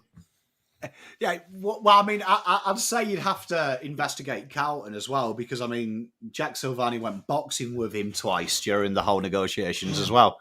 But I'd say the caveat to that is he traded to them. So I would imagine that in trades, because it's a transaction everyone benefits, it would make sense that if you are the list manager, I'm sure Nick Austin does it as well when he's after a player. Like, let's say DGB, Denver Granger Barras. I am sure Nick Austin is looking at the guys that grew up with him, played juniors with him. We know Jack Carroll's close with DGB as well. Do you know what I mean? Because DGB is a WA boy and they played for the same state setup 2 years ago. Do you know what I mean? 2 years below, but DGB was part of the senior team. That I'm sure he said, look, Jack, if you've got him on speed dial, give him a holler, yeah? Because there's a couple of clubs sniffing around him. 100%. Do you know what I mean? So it's important. Like, you've got to have that. If you don't have that, I'd be disappointed. But what I'm saying, this rule here with Bailey, it's a real bad look for the AFL because then you've got to ask yourself the question. A few players have traded 2025 at the minute, right, who are out of contract next year. A few people have traded who are out of contract this year. Tom Barras being one. Hawthorn have been quite open that they're willing to trade 2 futures for him. So you could flip it and go, well, if Bailey goes there, Barras has said he only wants to play for Vic, a Vic team, and he wants to play for Hawthorn. Why don't Hawthorn fuck about then? Because then it opens a whole new curveball of suddenly you are encouraging teams to not re-sign players and get their compensation picks, which is the whole thing the AFL are trying to push against. So it's a fascinating thing. Yeah, as we've, and I don't want to go on a tangent, the AFL kind of has set up a system where you're better off in free agency anyway, not if you lose a free agent, you're better off not replacing that player so you get a draft pick than actively going out and replacing the player. So the whole system's sort of skewed. You go. Well, I was going to say, would you say, though, like, if Bailey Smith played for your club, like Matt's saying, I agree. I think Bailey Smith has got a few question marks on him at the moment. Yeah, me too. But would you say if he was at your club now, picks, and let's just say, just put yourself in the doggy's shoes, you were offered pick 17, would you sell him? Because I would. I wouldn't even think about it. I mean, yeah, I look at things a little bit differently. So, as in to the average punter. So, I would probably take it. I think that's value for him because I am a pessimist and I want to look at the floor of a player, and I would have question marks over his health and his attitude. The whole subplot to all of this is that I don't think you should have to trade for uncontracted players, but obviously that's not the world we live in. My dad asked me on the phone last night, he's like, if Matt always is out of contract, why do we have to trade him? And I'd be like, well, because Dad, he doesn't qualify for free agency, but even though he's not out of contract, and I don't really know why, and I can't really explain it. So if I was the Bulldogs list manager, I'd probably just pull the pin. Well, and I think that's I was thinking about this last year because last year Geelong were involved in stuff as well, and I just find Geelong probably one of the more fairer teams. So I'm genuinely shocked that Geelong offered such a good deal because it is an actual fucking good deal. 17, like I'm surprised dogs have been dicks about this, because the reason they've got no picks is their fault. Like, this isn't a miraculous... Oh, look, Essendon and Brad Lloyd walking out. Everything's going on. But Brad it's Lloyd's going to be traded interesting. himself to Essendon. Confirmed. Do we think Bailey Smith and Barras get done? I genuinely think, because Houston went through so early, it gets done. Like, this is my conspiracy palm. I think Barras for sure, and I think Bailey Smith will. Like, look at Geelong; they're not doing any. I think the deal's probably been agreed to. I think they both get done. I think it's a detriment to the league if the Bailey Smith one gets done, but Bulldogs are always going to take something over nothing. Genuinely, I think it gets done. I've put it in for your zonked, but we have 1 hour, 5 minutes. It's. I agree though. Like, I reckon it's happened. Like, it's already happened. And to answer Alex's question, can someone go and take Bailey Smith? Yeah. So it'll be reverse ladder order. So Richmond, if they have a list spot, pick one. North Melbourne, Eagles. Do you know what I mean? It'll go in that order, right? Then it'll get to Geelong. The problem is he'll word it in such a way, and it's like what I said about Jack Martin. Clubs would be stupid to pick on him, right? Because all Bailey will do is refuse the contract. He'll then take the 12-month suspension, right?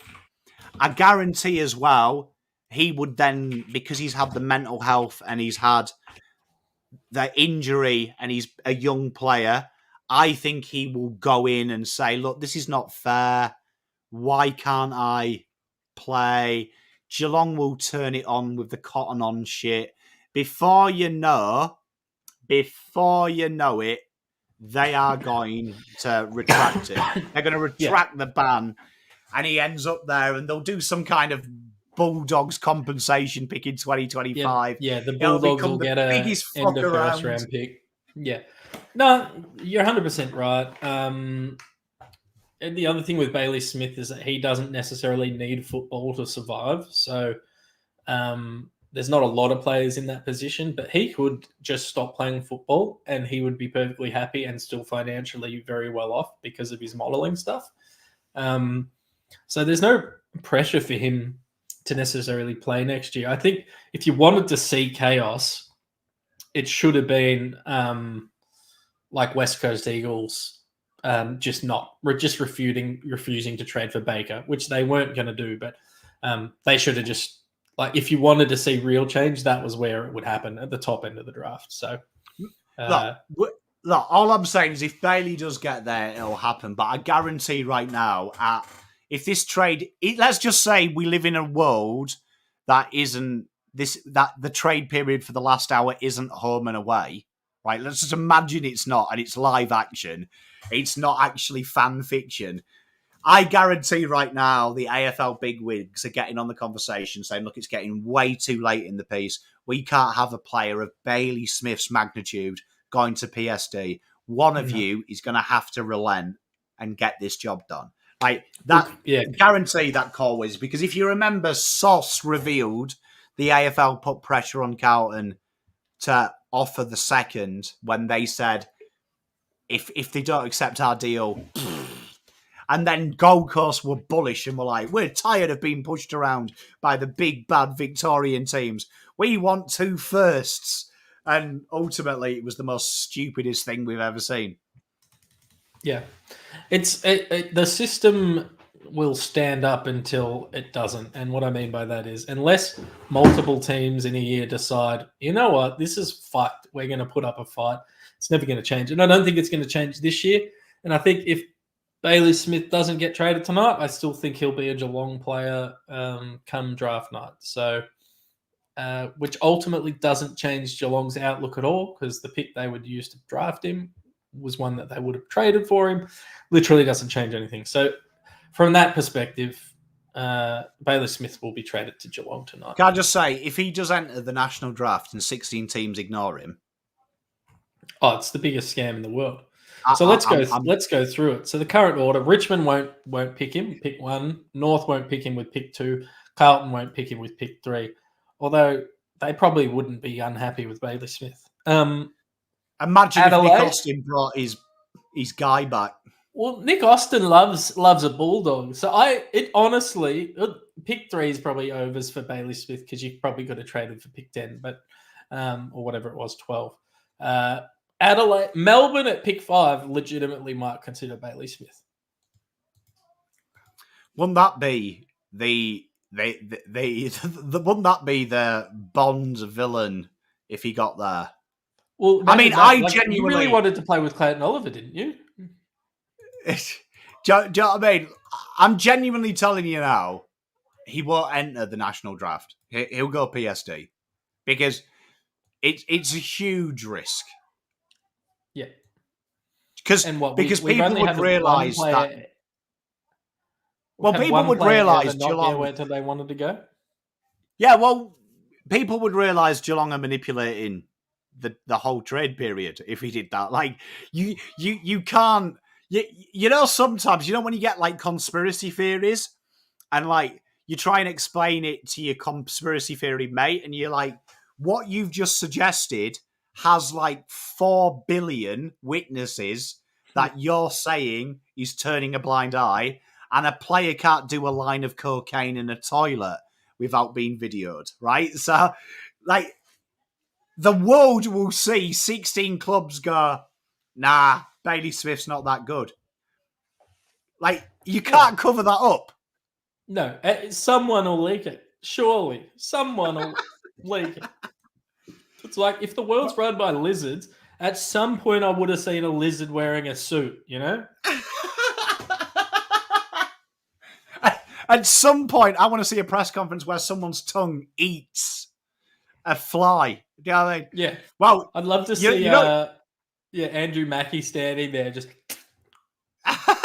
Yeah, you know what I am really enjoying? The fact that we've got this hallway cam. Like, when you know the AFL is absolutely desperate for content, the fact we have a hallway cam is elite.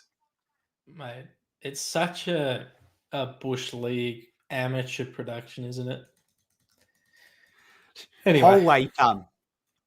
It's honestly ridiculous. You know what? Stewson makes a great point. Can you imagine the plot twist of all time? Sauce gets Bailey. You know what? He is actually exactly what they need. Like, is he making the calls these days? I thought they put him on the backbench these days. Can you imagine? They miss out on Layla, and they're like, "Well, fuck it, Layla's pants. We'll take Bailey." Oh wait, There's people in with unbuttoned shirts. This means it's serious. Is that? I reckon. This is. I can't tell. Mate, this guy here. Look, he's wearing a suit with. Look, there's tracker there. Look, these guys have come in shirtless with proper shirts and trainers. They're passing on a message saying, "I've just spoke to AFL. They've said, look, you've got to fucking do the deal." You've got to do it. If I'm Geelong, I'm just not. And I said this about Carlton when they were talking about trading for Chera and Sardis. It's like, I'm just not making the offer better. As the offer is what it is, we're going to get him no matter what. You are right that Sauce may be the wild card. Maybe the wild card in that, though. In national draft, we literally only seen NickSteve not get to the club he wanted to, or maybe was it Luke Ball might have ended up at a different club as well. I can't quite remember, but yeah, look, it never happens. Like, I'm willing to go on record, it won't happen because, look, I mean, look how quickly they closed the Hugh Greenwood loophole. Yeah, and you know what? Big shout out to the wife at North Melbourne at the time, John Noble's mum. Big shout out to her, because I've been asking the same question my entire life, right? My entire life. Why the fuck does no one do it? Why the fuck does no one, just when you delist these players and the fact you do it so publicly, just offer them a deal? And the fact someone did it turned me on. So the fact now that they get held in some kind of weird stasis is absolutely elite. Elite. Do we look? I'm telling you, Ben Camporelli. Let's have a look. No. The other person who might bid on them is Sauce, and he ain't going to do that with any of his early picks. He ain't going to do it with 22 because remember, Carlton can turn it down. But you've also got to remember... Again, another thing that's never happened outside of really late picks. Do you know what I mean? Let's just go early. Let's just say it's 30, right? So we'll go early. So we'll play James, yes, that's Paul Connors in the pink shirt. Let's say it's early. So 4:32. Let's say it's 30, which would be the earliest they've been, right? And let's go here, right? So Carlton have to bid on that. Carlton currently would get 4 of these. So Carlton can't use 72. If they trade, we'll say they've traded Kennedy out, right? So if you look at this, right, Carlton 239, right? So if you do that by that, right? And this is why Nick Austin is a genius. No one's talked about this. So Carlton suddenly own 193, right? We go to next year when this bid is, right? So Carlton have in the second round, right? So if it was in the second round, 192 would come off that figure. I believe, I haven't got confirmation on this, but because these change by 10%, the debt will be reduced by 10%. So that would be reduced. Yeah. That would be reduced by what? 100. So the debt would be about 100 points. Yeah. So let's just keep it simple. So Carlton's pick 36 because they've done the pick swap with Brisbane, would now become pick 42. However, if you go where they think it is, the reason Carlton traded out their third to such a late bid is because it'll come off here, right? So that would be scaled then. Instead of 192 owing, they'll take it as if it was a third round at the pick in that round. So let's say if we use Western Bulldogs, which we use, that was the 5th pick in the third round. They would say, right, okay, it's actually 220. So 220 off 290 is they owe 70, which would then mean that that is scaled down again, which would mean 52 would become 55. So that's why it's clever. That's why Brisbane are genius that they traded out their first rounders next year, because it means you can't tax me if I don't own it. Yeah, it's like none of their debts stick. The other thing to consider is that our picks will condense in a bit. The draft is a bit of concertina. It stretches out, then it comes back in once all the bids and stuff happen. So our picks will be worth a little bit more than they're currently worth. Yeah.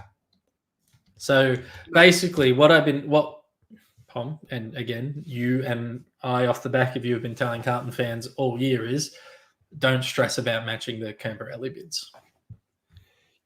Remember, like we said, I've done the video to explain it, but you effectively can go into debt as if you win the flag. So you get 18, 36, 54. They give you all them packs. They give you all them points. So you can go into debt. Next year, that works out as this year, you will be able to go into debt a staggering 1,167. So do the math. Do the math. And you just do what Fremantle did. They did it with Liam Henry. They traded out their first, and I think it worked out like their third rounder became 57 instead of 56. Like they manipulated the system. Bit of interesting news. If you go to the sheet that I uploaded this morning, Will Setterfield re-signed yesterday. That was a big bit of news no one talked about. Getting a year extension. Yeah. Good, smart business by Essendon. It would have been a mistake for them to let him go. Do you reckon that was a bit of a mistake? You go. A mistake because Sauce is there and Sauce might have given a first. Well, that's the only reason that is a mistake, is that he probably would have traded a first to get his boy back in. But goodbye Essendon. He was really good prior to getting injured for them. And, I'd rather him playing than Dylan Shield. So if I'm an Essendon fan. Do you reckon Carlton missed a trick of pairing up Kennedy J-Sauce. and Satterfield and saying, see if we can get him pick 9? Well, what they should have done is held Stocker and Dow until they could have packaged them all up into one big deal. Yeah, it's interesting. I kind of get it. I kind of get it from Sauce. He's backing his gut, but yes, let's. You know what? Jay Baggers makes a great point here, because I have a conspiracy theory that we know Adelaide are taking Sid Draper. We know Melbourne put pick 5 up 2 days before 3 was an option. No one went for pick 5. So Carlton have targeted pick 3 for a reason, right? And his favourite number, Sid Draper, is number 7. Now, I don't want to give you a conspiracy theory, but doesn't that fucking tell me it's him? Laura Kane is on the old TV. She's on hallway cam, which is good to see. Laura Can Kane? you see this? Look at the lady behind her. She's giving a hella daggers. Who's that? I don't know, but she's giving wicked daggers. Hey, Graham, you never be sorry, mate. I was just letting you know. The first sheet I showed you was the 2025 provisional picks. I tell you Sydney, what, if I was in working for an AFL club or the AFL, I'd be strutting up and down this hallway non-stop. I'd probably change shirts every time I left frame. You know what? I'd be doing all sorts. Like I'd walk past with my fly down. I'd do the walking down the stairs thing. You know what? I'd make them think their feeders lagged. Just. Graham, it's based on the bookie odds, mate. So I always use my bookie odds for projections just because they're about 70% accurate. It's a good starting point. I could do something else. I just find that as a little bit more realistic than just doing what the AFL do and just say, next year he's going to be the same. Tim Membry, they're flag favourites. Yeah. No, but if you watch the AFL, they just do it as if the season stays the same as it was last year, which I think is the most ridiculous thing. It's interesting. Jason saying it has been reported Luke Parker, they want a second.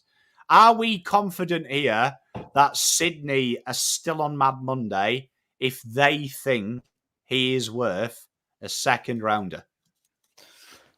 Yeah, I'm just not confident. So that's one where normally I'd be like, yeah, sure, they own the player, they'll hold him. But I feel like if Luke Parker, who's served your club well for, 14 years, 12 years, however long he's been there, you probably end up letting him go. You know what, chat? While we're here, and shout out, I'm loving it you're playing FIFA, mate. I'm jealous.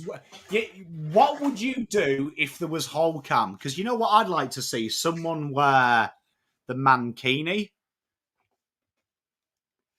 How good would that be? That, you just walk in and then just come out in a mankini. They'd probably sack you, but it'd probably be worth it.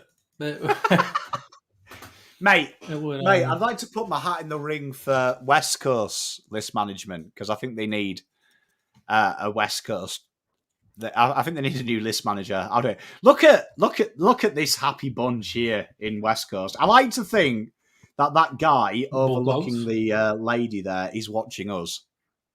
No, he is, and they know.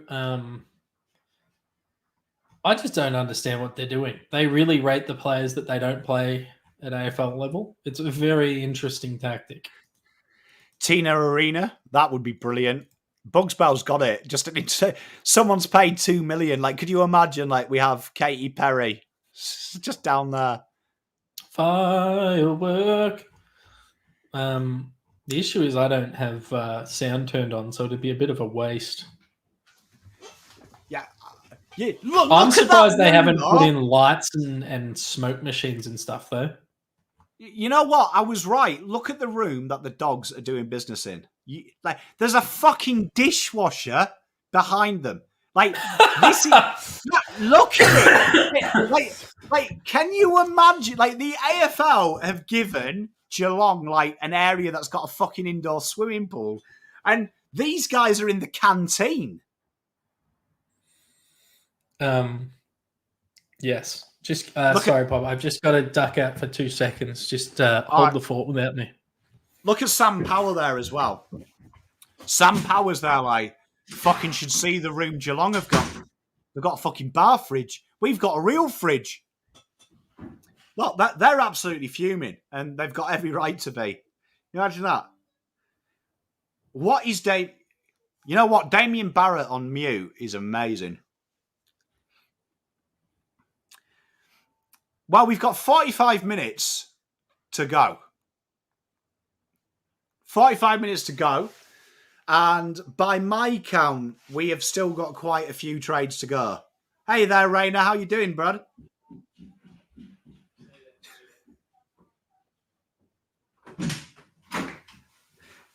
Hey, Spinkscapes, I put my hat in the ring. I don't mind being West Coast list manager. I do apologise yesterday for thinking that West Coast was Tasmanian weather, though.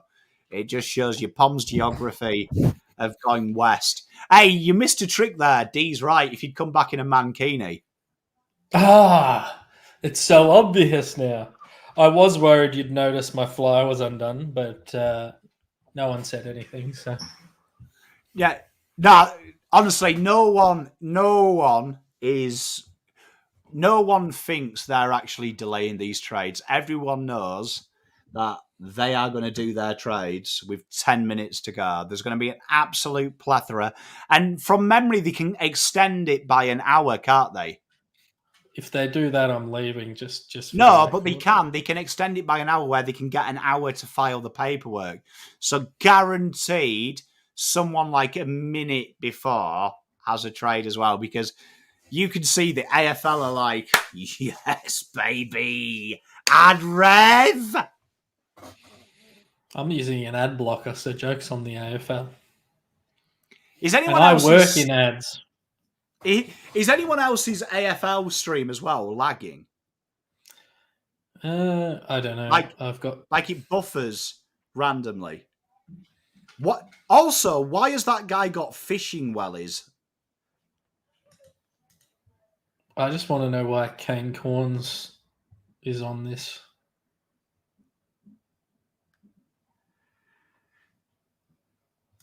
That is a Lee that I've just witnessed that.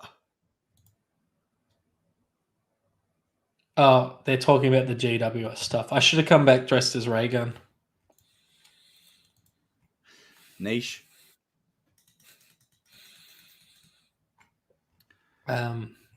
Right? Yes. You know, off-season like content is always fascinating, isn't it? Because like there's things players do just baffles me. Look, I wouldn't dress up in a dumb costume at my current job, and I earn significantly less than what AFL players earn.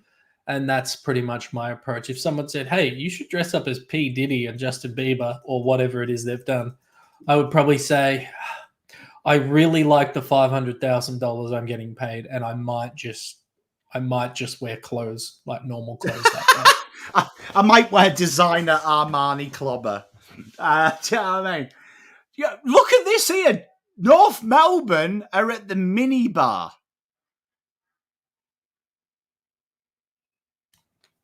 They've knocked it down now, but my old office used to be at Marvel Stadium. It was in an old bar that I converted into an office, and it had no windows. So you'd enter in the dark and you'd leave in the dark. He's having a workout. Good day, mate. So we do have a provisional trade coming through. Kai saying Parker and Constanti for 44 in a future fourth. That is interesting. If I'm going to guess, I'm going to say it'll be 44 in a future second, maybe. That would be my guess. Not Cleveland to discredit you, because Kai, you may have read something that I haven't been privy to, or listened to something that I'm not privy to. Matt Spencer, Cleveland Browns. Tell you what, they are the bane of my off season. They are. Haven't they been shit for literally like 40 years or something? Yeah, mate. You don't know pain until you're a Cleveland Browns fan. If I had to choose a team, Arizona, the Cardinals, because they're the only team I've seen play live. And the Arizona NHL team doesn't exist anymore, so I don't have an NHL team. There you go. Well, I mean, we surely should get some trades through, wouldn't you think, in the next 10 minutes? Because, like, we've got, like, what, 10, 12 deals? I mean, there's quite a few pending, and there's a few, like, is the McElhinney one going to happen? I think so. Paul doing his fence. Good day, mate. How you doing? He's listening to us while he's doing that, mate. You know what? It's going to be really fascinating because I'm checking all the feeds as well just to see if there's any rumours. But like every update from the official fucking page is this. This deal is in doubt. He's going to go down to the wire. This deal's in doubt. He's going down to the wire. Yeah, this is going down to the wire. Like, I wish the AFL could just do something like not make it obvious we are cheating. And these deals are all done, and this is purely for banter. You know, the thing that upset, I'm just going to keep coming back to it because I'm just refreshing Twitter, and they're like, the Giants and Adelaide are back talking on James Peatling. It's going to go down the wire, but they might not get it done. And it's like, James Peatling's not required to play for GWS next year, and I just fire myself constantly on this day, on this sacred day of the calendar pom. I'm constantly asking myself, why is the system set up like this? But honestly, I'm telling you now, the fact that we've got like 15 plus deals and we are 39 minutes away and we've had 2 of them, either list managers are completely negligent and stupid, right? Or they are the AFL. Like, these guys don't look like they're busy. Like, the guy's eating fucking salt-free popcorn. This is how serious they are taking it. They are literally just there, being paid, bro. Being paid. Mate, to put up. It might be. Have you ever seen Speed? This might be pre-recorded clips that they're just looping. If that popcorn moves one frame to another, we may realize it's on loop. Mate, at the moment, these guys are the extras in the Truman Show. Do you know what I mean? Like it's just like they're going to make a mistake, aren't they? We're going to see the same frame. Yeah, 100%. This is all hashtag fake news. We're going to accidentally make the mistake where Paul Connors went into the Melbourne room. Yeah, it's gonna glitch and he'll be in the wrong room. Have you talked about the Shea Bolton stuff much? We did at the top of the show. Let's bring it back up. Let Dog, what did you? I mean, this was the first deal, the Daniel Rioli one, which isn't as bad in a way, but I mean, this one, what do we feel about this? Because I think this is a gross overpay. 10 and 11 for Shea Bolton. I think it is as well. I think it's tough because it's essentially 10 and 11 for Shea Bolton because I'm ignoring 18 and 14 kind of scrubbing each other out, and I don't give a flying shit about the future third. So Bolton for 10 and 11 is a lot. He is a cream on top player, and there's no guarantee that in the Fremantle system he'll be that amazing. And I don't know if he on his own is that amazing or if he's the product of what's a really good system. Now, having said that, Pom, he can be a midfielder that kicks goals, which, as you've discussed many times, is very rare. So do I begrudge Freo paying 10 and 11 for Rioli? It feels like there was kind of play money almost, but how they got those picks. So I'm not surprised by it. I think Richmond, well done. Well done. Mate, Metal Lou pissed off. But, I mean, we've just called you the winners of the trade period. Jesus. Yeah. What Richmond more did really do you want? well. Yeah. Did you see the lady at the dogs? She was on YouTube. Was she laughing at our memes? Yeah, she was scrolling through YouTube. I think she was scrolling through YouTube. I don't know. Was Shea Bolton out of contract or was he in contract? I shall tell you through the medium of dance. No, he was in contract, wasn't he? Yeah. If he was, then that might explain the extra price that they had to pay. Ultimately, I don't think it puts Freo in a worse place. I mean, if you look at this, it's a lot. If you look at this, Richmond, honestly, that they like we covered it earlier in the show. Like they are set to fix their issues. Like they won't be bottom for very long. Like they can really plow through their requirements.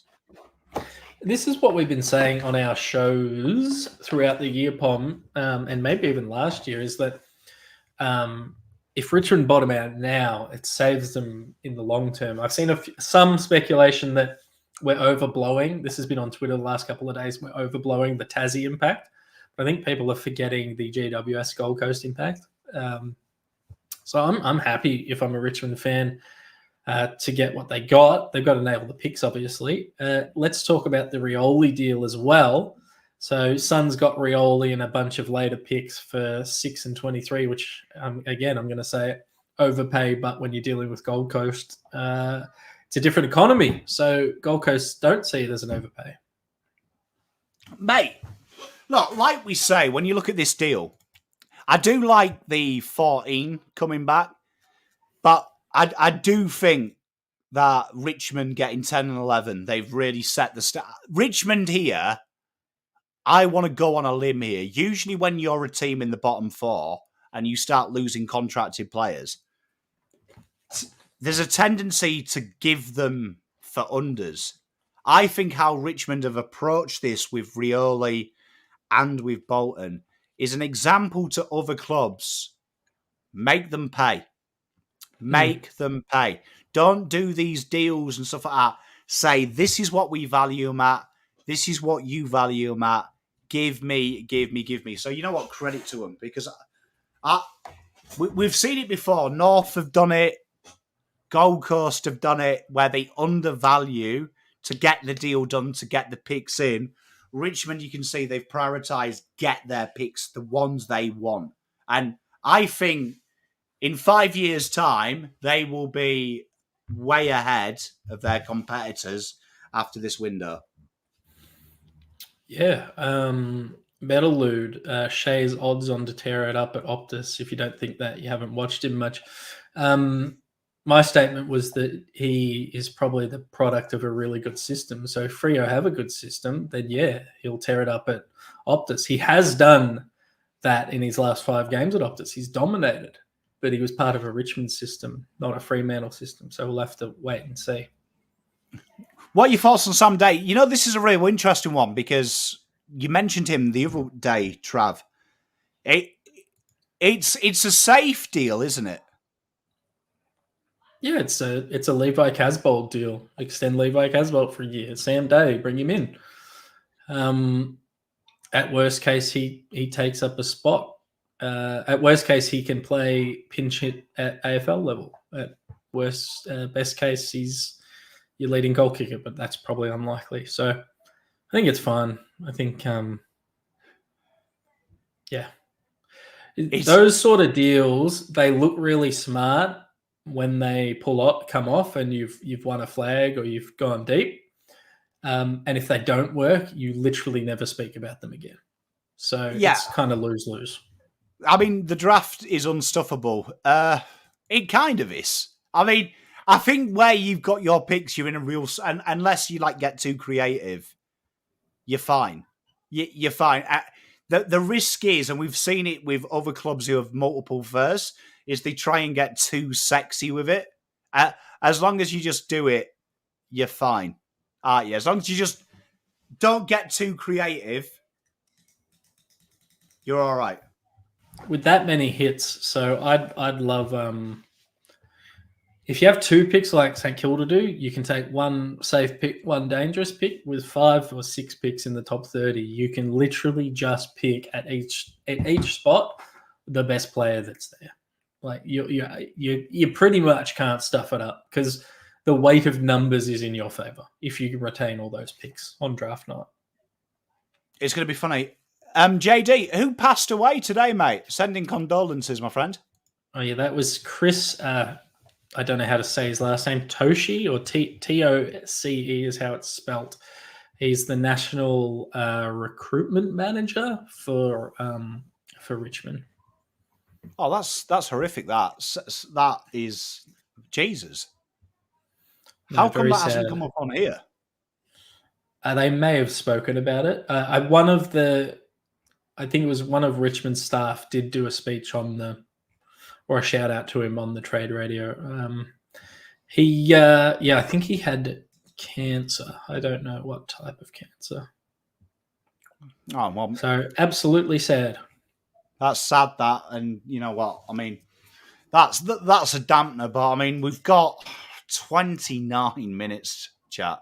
29 minutes, 15 no way deals. This is done by then. Well, they're going to have to do it. Big shout out, Theon.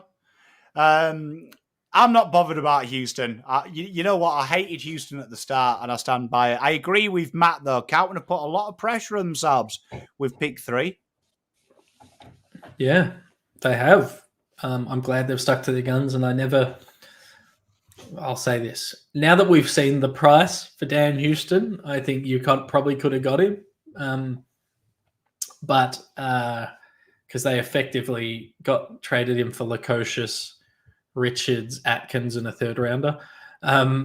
But he wasn't going to solve the Carlton's problems. I think as a long-term scope on our team, they think the best 22 to 26 players is enough if they're healthy to compete.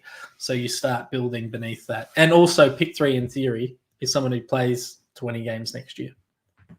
Yeah, you know what I find fascinating? I'm just reading Trade Radio just to see if there's a trade dropping, but Damien Barrett saying that he thinks the environment has changed and we need to ban Man Monday and Wacky Wednesday. I'm not going to comment on GWS because I have no fucking idea what they did. So I'm not even going to speculate with rumours. But I managed to go out with my mates for a few beers, and I also managed to go out like for Christmas parties. And I managed not to get arrested or offend anyone. Like, surely it can't be that hard. So, like, I'm assuming they've done something quite distasteful. Like, I have no idea. I haven't really read about it. But, like I remember saying this to the players at the BNF. Like, why do you go out on the beers to Bali where there's a lot of Australians? Or why do you guys go where there's quite a populace?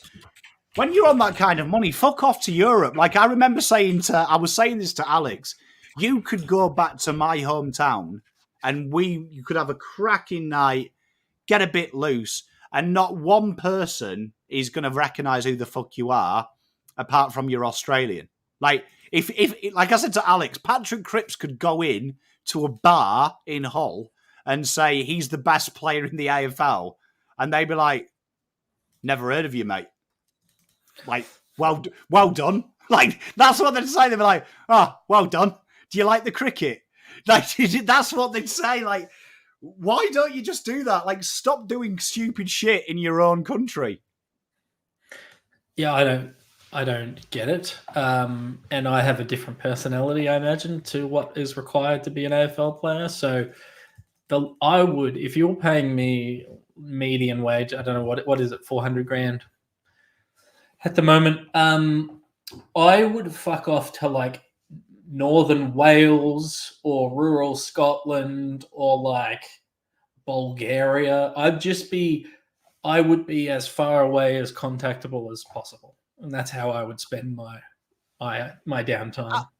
I'm with you, and like I've heard the rumors, like they've dressed up as P Diddy and stuff. So I'm not going to comment because I don't know, and I genuinely haven't got a clue. But back to my original point: how fucking hard is it to go out for a few beers, like, and act like a responsible? Like I can have fun without dressing. I've been to stag do's where we've had. Do you know what I mean? Like we've had like I don't know, stupid shirts, embarrassing shirts. Or something like that from stag do's. But we haven't actually offended everyone. We've just been idiots. I don't understand how you can't have... So I don't think you need to ban them. Just, you need to have a brain a little bit. You know what I mean? Yeah. I think... fancy dress. You'll go and have a dress up. Dress as something humorous. Don't go as Adolf Hitler. Do you know what I mean? Like, it's not hard. There is so many options... where you could dress up as something stupid and have a bit of a laugh without, like, crossing the line. I think it's pretty simple. If you're at a work event, don't be a fuckhead. I think if you're a comedian, you're allowed to kind of say and do whatever you want and cop the repercussions. I do think comedy should be an avenue to sort of push the boundaries. I don't know of many football players that are also getting paid to be comedians in the GWS list. So if you're a footballer at a football function, just don't be a fuckhead. Yeah, do you know what I mean? And yeah, like, I mean, we'll never know what's going on. Like, but this is what worries me when we have to counsel everything. Can't we just learn?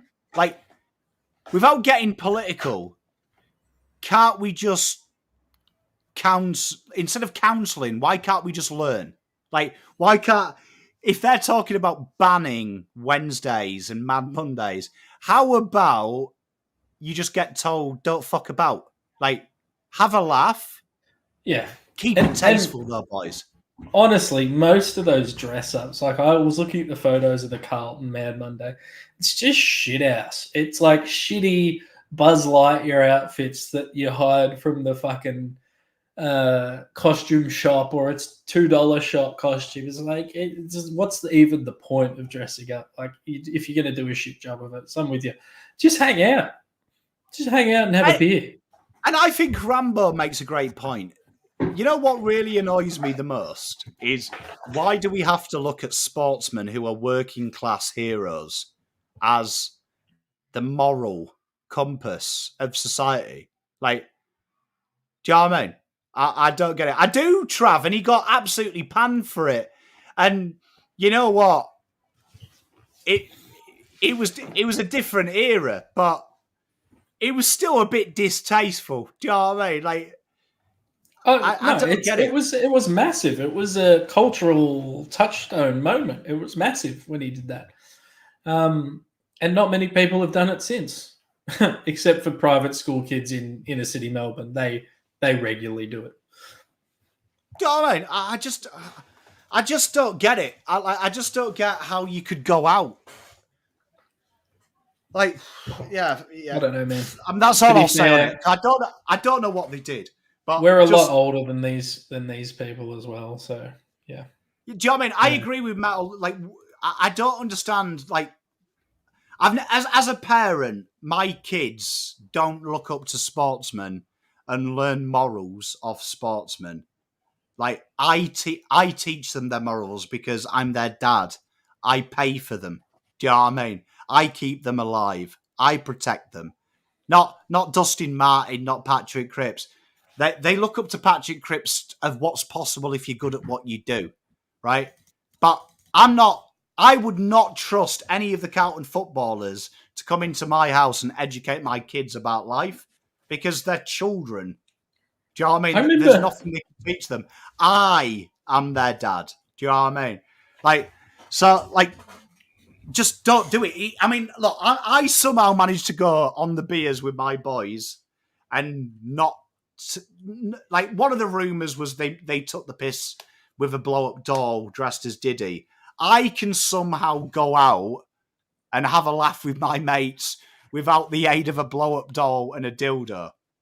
Do you know what I mean? You are smarter than the average Joe, though, Pom. No, but do you know what I mean? I can do it. But back to the trades. We've got 20 minutes.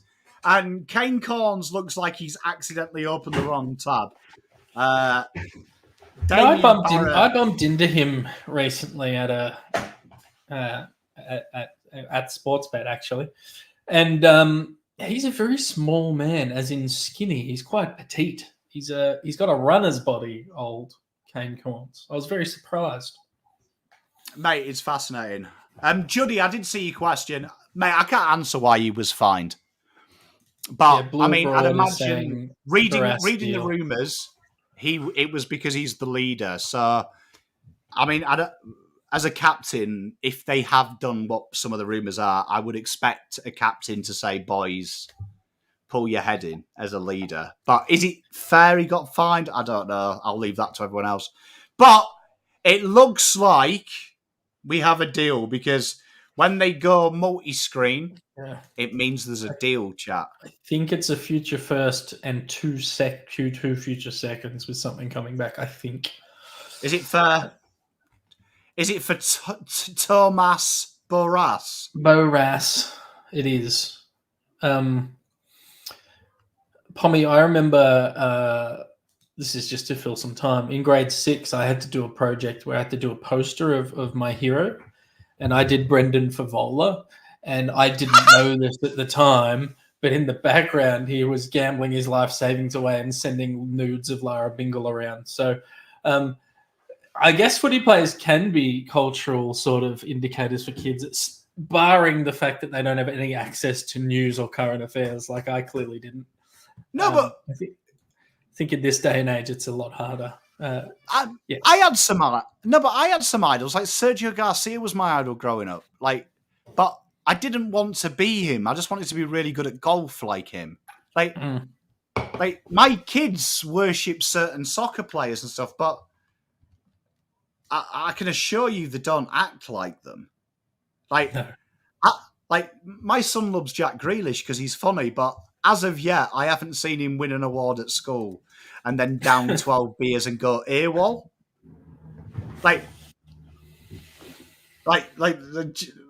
Maybe maybe I am too strict on my kids. That could be it. Maybe I just teach kids how I was raised. I'm in charge of morals. Maybe I'm wrong. Maybe I should leave it to professional footballers. But that's probably why my kids aren't tanking at school, I suppose. But here we go. Let's have a look at what we've got. So he's officially a Hawk. I have no deal. So if someone in the chat can be kind enough, a future first so is that Hawthorn send their future first and second to them, and they get West Coast back? Would I be correct? Yeah, I'm assuming it'll be... What do West Coast have in the future? Do you have that? I do. So this is what it would look like provisionally.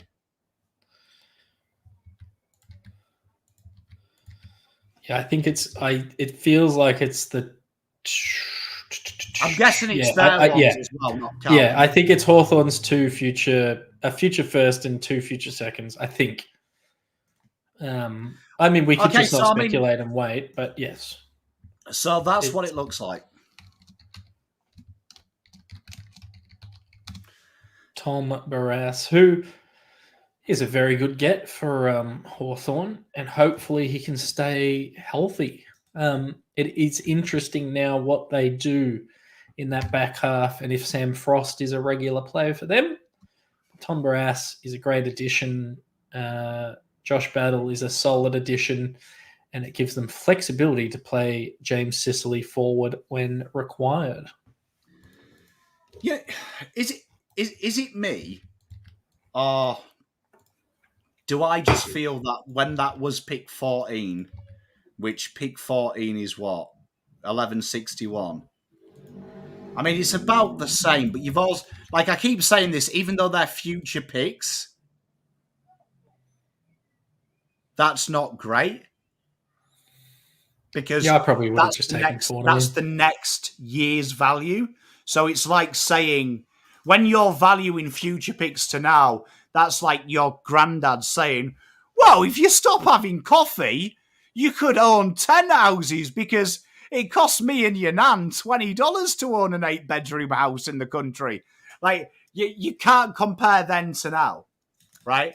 But, like, I think that's as... Oh, wait, sorry.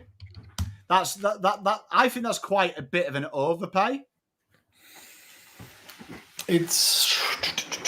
Because if you just if you do it, like, based apples with apples of then and now, 34. I think I just would have taken 14 this year, to be honest.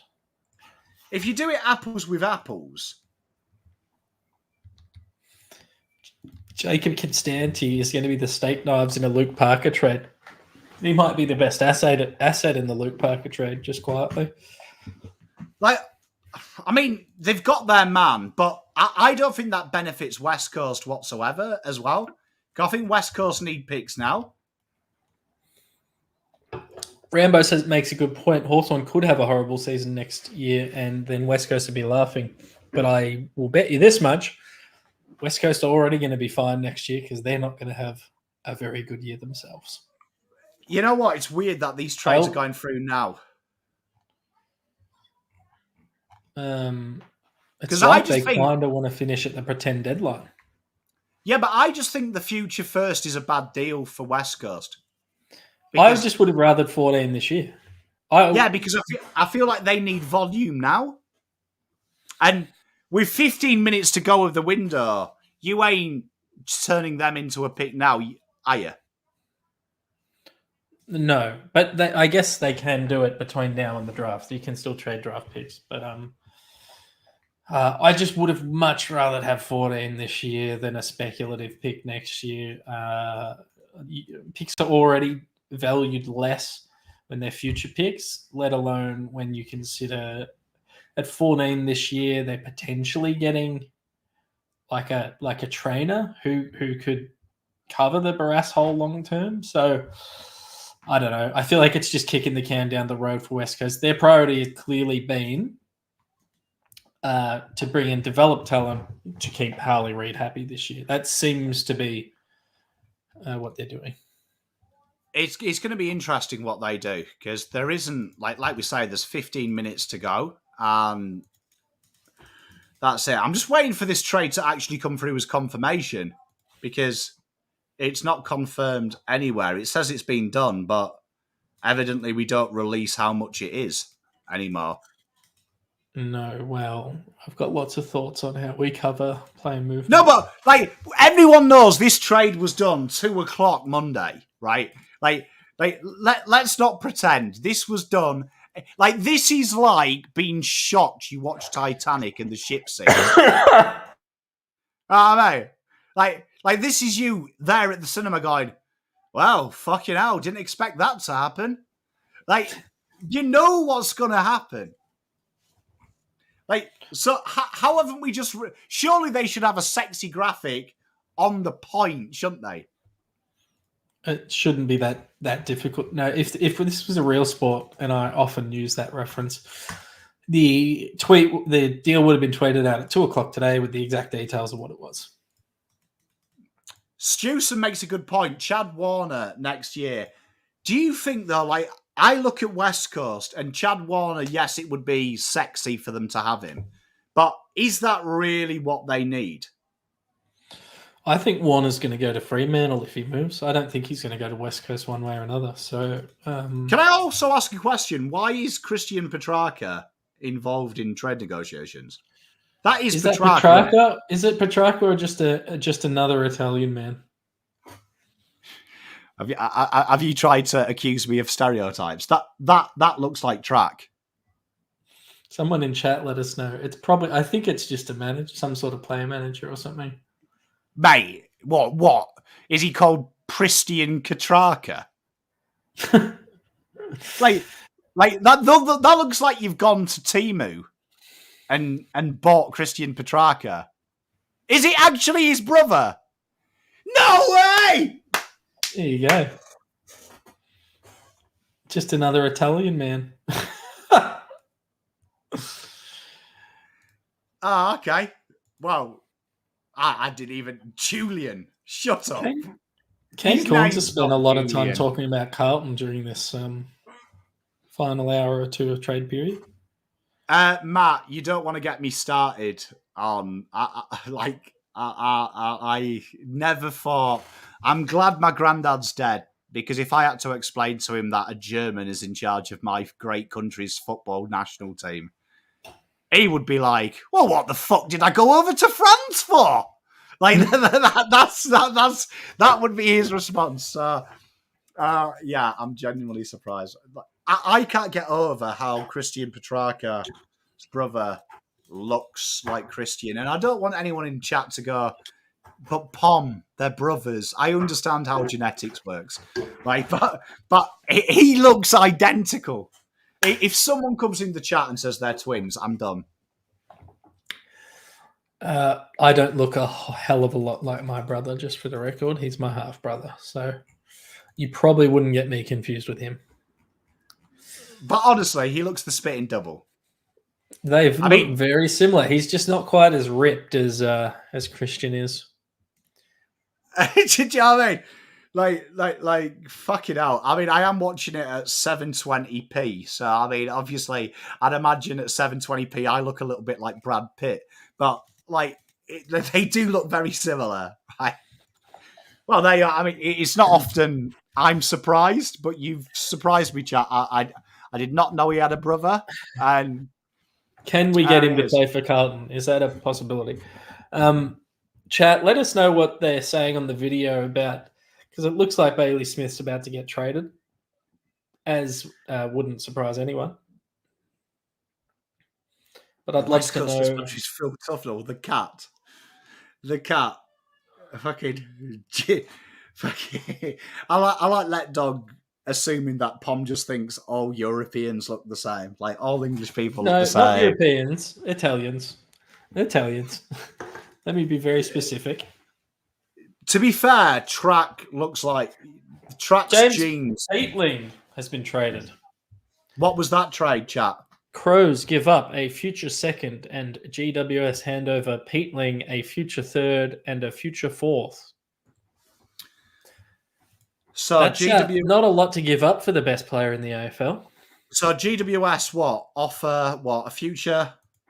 GWS send a future third and fourth. Crows send a future second. Now I will do my standard tweet about James Peatley being the best player in the AFL. And Crows sent a third? Future second? Future second. That is a fantastic get for Adelaide, just for the record. He is really good. He's really good.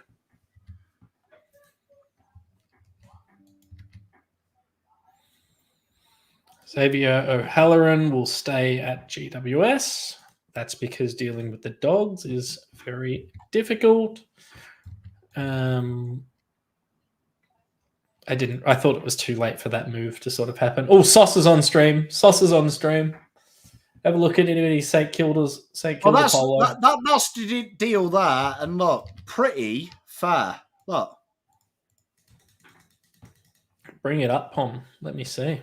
Oh. The Hawks deal is announced as well.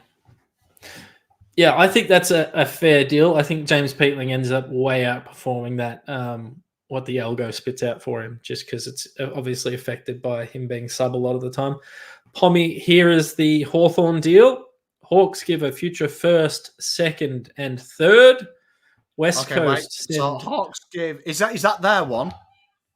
Doesn't say. Sam so Edmonds they give what? A first, second, third. Yeah.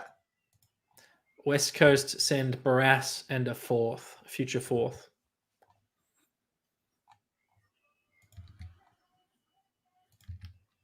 And they get Barras.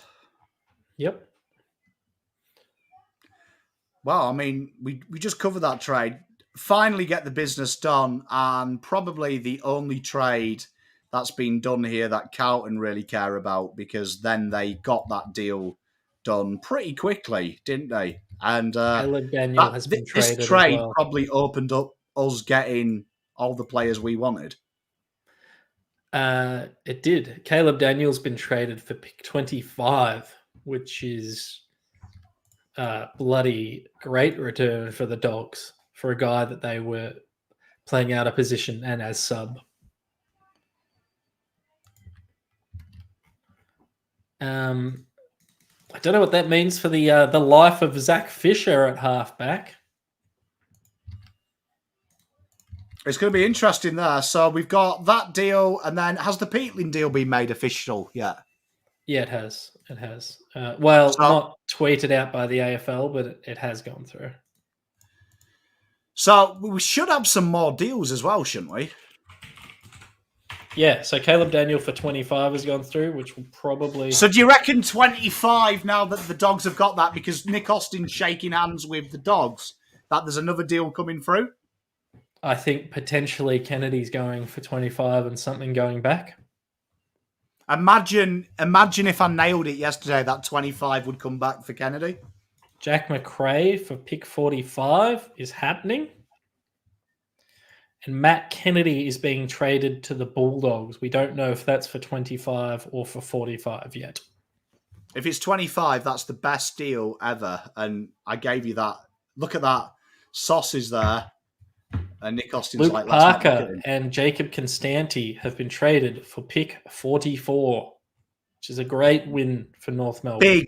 That's a big deal, that. That is a big, big deal. That's a big Austin deal. walking with Mackie OMFG, says Blue and Broad. STK. We don't have anything left to offer for STK. Imagine if he did it. Well, I mean, let's take a look at... Tom, I'm getting nude on the stream if it happens.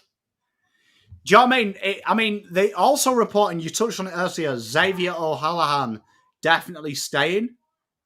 Yep. He appears to... That deal is which is a big, big one. Fascinating that we've just put all these trades through at the last minute. Does anyone else think that? It's a weird coincidence, isn't it? Isn't it, Pommy? It's a weird coincidence. It's going to be interesting. 25 for Caleb Daniel is a huge win for the Doggies. Let's do that one. So Caleb Daniel, that was pick 25, wasn't it? Yeah. Right, so pick 25. Let's play around with that. So that's 756 worth of value for Caleb Daniel. That's pretty big, isn't it? I mean, given where the position he is in the team, yes. Bailey Smith is being traded to Geelong. Well, we're so shocked. I told you. We said, didn't we? Yeah, I mean, it was, yeah. But, I mean, Caleb Daniel here, we had him valued on our system at 400 points. So that's a win of 300 for them. No, it's a win. Obviously, he is affected. Jake String has been traded as well. His value is affected slightly by how they've used him this year. But yes, I'd take 25 over Daniel anytime if I'm the Dogs. And Jake Stringer has gone to the Giants for pick 53. The deal was resuscitated. And I'm going to say that's a massive win for the Giants as well. These 53. So, I mean, we talked about that. If we look, you can see this on the screen. Early third, so that's about that money. That's probably the fairest deal we'll see. And that really helps GWS out, doesn't it? Because GWS have got that kind of Cadman help very cheap. Chat saying 17 and 58 for Bailey Smith is the deal. I haven't seen that. So we said that officially. we said that deal would get resurrected. Yeah.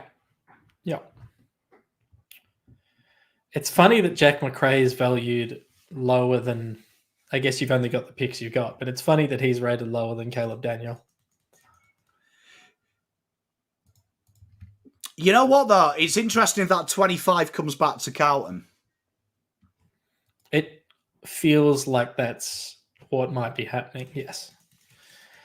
Which I can't believe the AFL still haven't announced these trades. Like, yeah, you'd think someone would have a fucking Excel spreadsheet out ready to just So Kennedy tweet this deal's still stuff being out. finalised, so they say. It's fascinating because Kane Corns, every time I look at him, looks like he is just lost. But McRae to Saints for 45, that's a very, very good deal. Yep, I like it. I'd love to know how much of the salary they're paying, but that's a which great... would indicate for me that they're going to get. Can I just say, this time yesterday, I said the trade would be Caleb Daniel, 25. 25 comes to Carlton Kennedy. If that happens, I want a bit of kudos. You'll get it. You'll get it. I want a little ruffle on the head and a kiss on the cheek from chat. Ryan Daniels believes the West Coast trade is Hawthorn's picks, not Carlton's picks. It makes sense. Stringer for 53 or whatever it was is awesome for GWS. Obviously, you got to pay him, but that's awesome result. So far for these deals, I think with the exception of 25 for Daniel, although I think he'll be a good fit for North, I think you're getting value as the club acquiring the players. It's going to be interesting because right now, depending on if these deals are legit, if you remember yesterday, we talked about last-minute deals, and historically in the AFL, players go for nearly, I think it was 1.75 times their value when a player leaves if there is an option to buy him, which we said yesterday we talked about Kennedy, was around a pick in the mid-40s. It goes to 25, right? Do you know what I mean? It goes to 25, things like that. So it'll be interesting if there is because now 25 is in Dog's position, they just pass it on that way. Yeah, no, I agreed. Yeah, 100%. Well, the deadline has passed. Which means we've got another 2 hours of this. And so apparently there's some sort of pick swap in the Bulldogs deal. Brody Kemp staying at the Blues. So McRae is a great get for St Kilda. Right, so let's have a look at these. So let's talk about them and we'll break these out. Have they started to update Trade Tracker so we can actually look at them? Or are we just using the speculation? Great, we're using the speculation. Fantastic. Speculation, baby. I hate the AFL, honestly. So, I mean, this one here, Luke Parker and Constanti for 44. Let's take a look at that Kennedy one. has been traded, awaiting what pick it is. Okay, so while we do that, we'll start moving these players so we can have a look at the value. So him and Constanti, they come over here. That's a big deal. A big, in my opinion, this is quite an interesting deal, right? Parker and Constanti, and I'll tell you for why. They wanted more than 44 for him. Only 24 hours ago, they said he was worth more than 44. And now they've sold two players, albeit a guy Matt they Kennedy, were going to delist.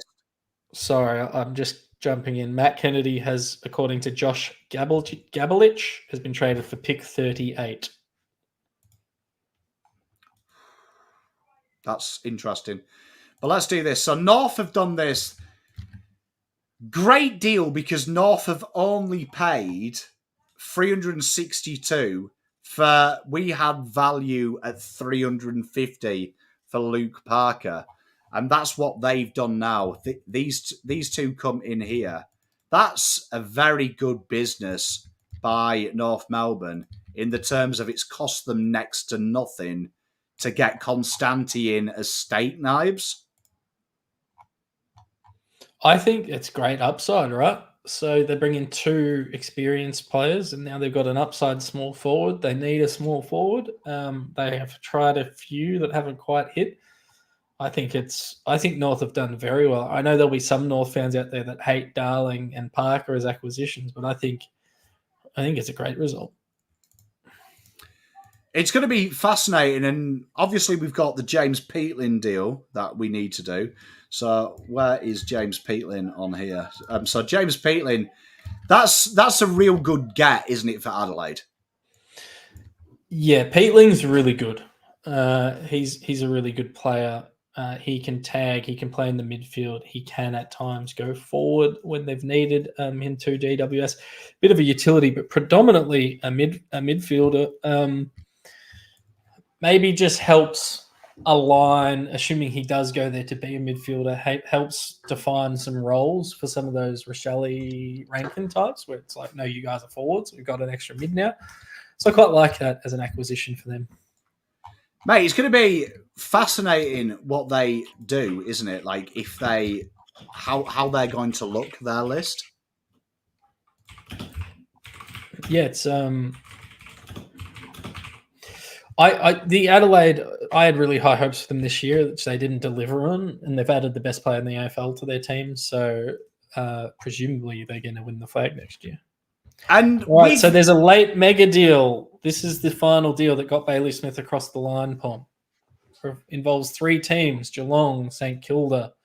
Oh, it's 4 teams, Geelong, St Kilda, Bulldogs, Carlton. Geelong get Bailey Smith and pick 45. They give 17 and 38. Saints get Jack McRae and 45. Jack McRae, they send out 45. Dogs get pick 17 and Matt Kennedy. They send out Bailey Smith and Jack McRae. Blues get pick 38 and send out Matt Kennedy. So I would say the big winners in those of that deal are pretty much everyone except the Blues. And when I say big winners, I mean I think Blues probably got market value for Matt Kennedy. And the others got what they wanted out of the deal. Well, let's work that one out. So this is what Geelong sent. So Geelong sent that. Yep. Saints sent 45. All right. So Saints sent 45. Right. Right, and then Dogs sent Bailey and Jack. Yep.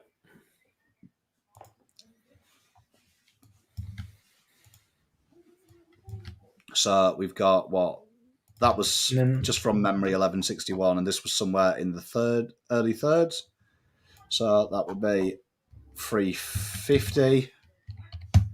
Right, and then Carlton sent 38, Matt Kennedy. Matt Kennedy and got 38, yeah. Damien Hillis has pointed out Kennedy is stuck on the dreaded 99 games. If only we could have played him one more, we could have the many kids that he'll probably have. So that was about the same value based on their game time. So that's a real fascinating trade, isn't it? Because no one's really lost or won in that one. It's relatively even. So I guess Carlton fans will argue that Kennedy for 38 isn't amazing. What are you doing with 38 would be the question. Smith and McRae in for, what was it?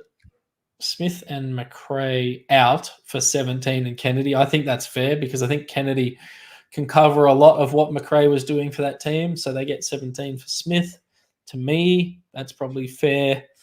McRae for 45 is a bloody bargain if you exclude salary and all that. So I think everyone comes away from that happy, except Carlton fans probably aren't particularly happy about it, would be my guess. You know what? I don't mind it, though, because like at the end of the day, it gives us another bite at the cherry, doesn't it? And he wasn't going to play. Like the fact that we've got in now for someone like a pick 3 who's going to play his role, for me, that says everything that he's not going to play. I think that Kennedy would be not playing anymore.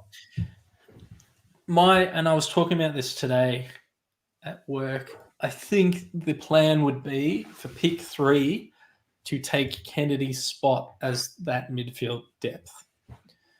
So in that sense, he probably isn't playing. Yes, he can pinch hit forward. I think they're banking on fitness, which we talked about before. They're banking on fitness. They're banking on the players being healthy. They're banking on Jack Silvani coming in, not needing Kennedy to play forward. He can't play at halfback. So I think that's the thought process. The 38 is a little awkward, just in that I don't know where that first bid's going to land. So ideally, you'd be moving that forward in the draft. You'd probably want to get ahead of that. So, it's a weird one for Carlton, but obviously, like the deal here for I like the Jack McRae for Saints. Like, I really do like Saints getting in Jack McRae. I really, really like that for some reason. Yeah, it's a great deal. And the 45 went back to Geelong. So we've got that there. So that's what Geelong are looking like at the minute. And Blues, obviously, they've got rid of Matt Kennedy, but they do bring him in. They probably means Jack Carroll sticks around. It definitely means Jack Carroll sticking around.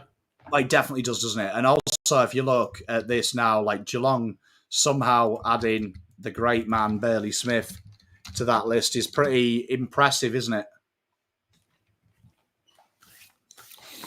Gavin says Kennedy will go to a club that gives him opportunities and our number 3 will take his spot. I agree with the second piece of that, but I'd argue their midfield's deeper than ours. I just am not sure how that's a better option than him, other than they were maybe offering him a longer-term deal than the 1 year he's on at the Blues. Good luck to him. I hope he gets into that midfield, but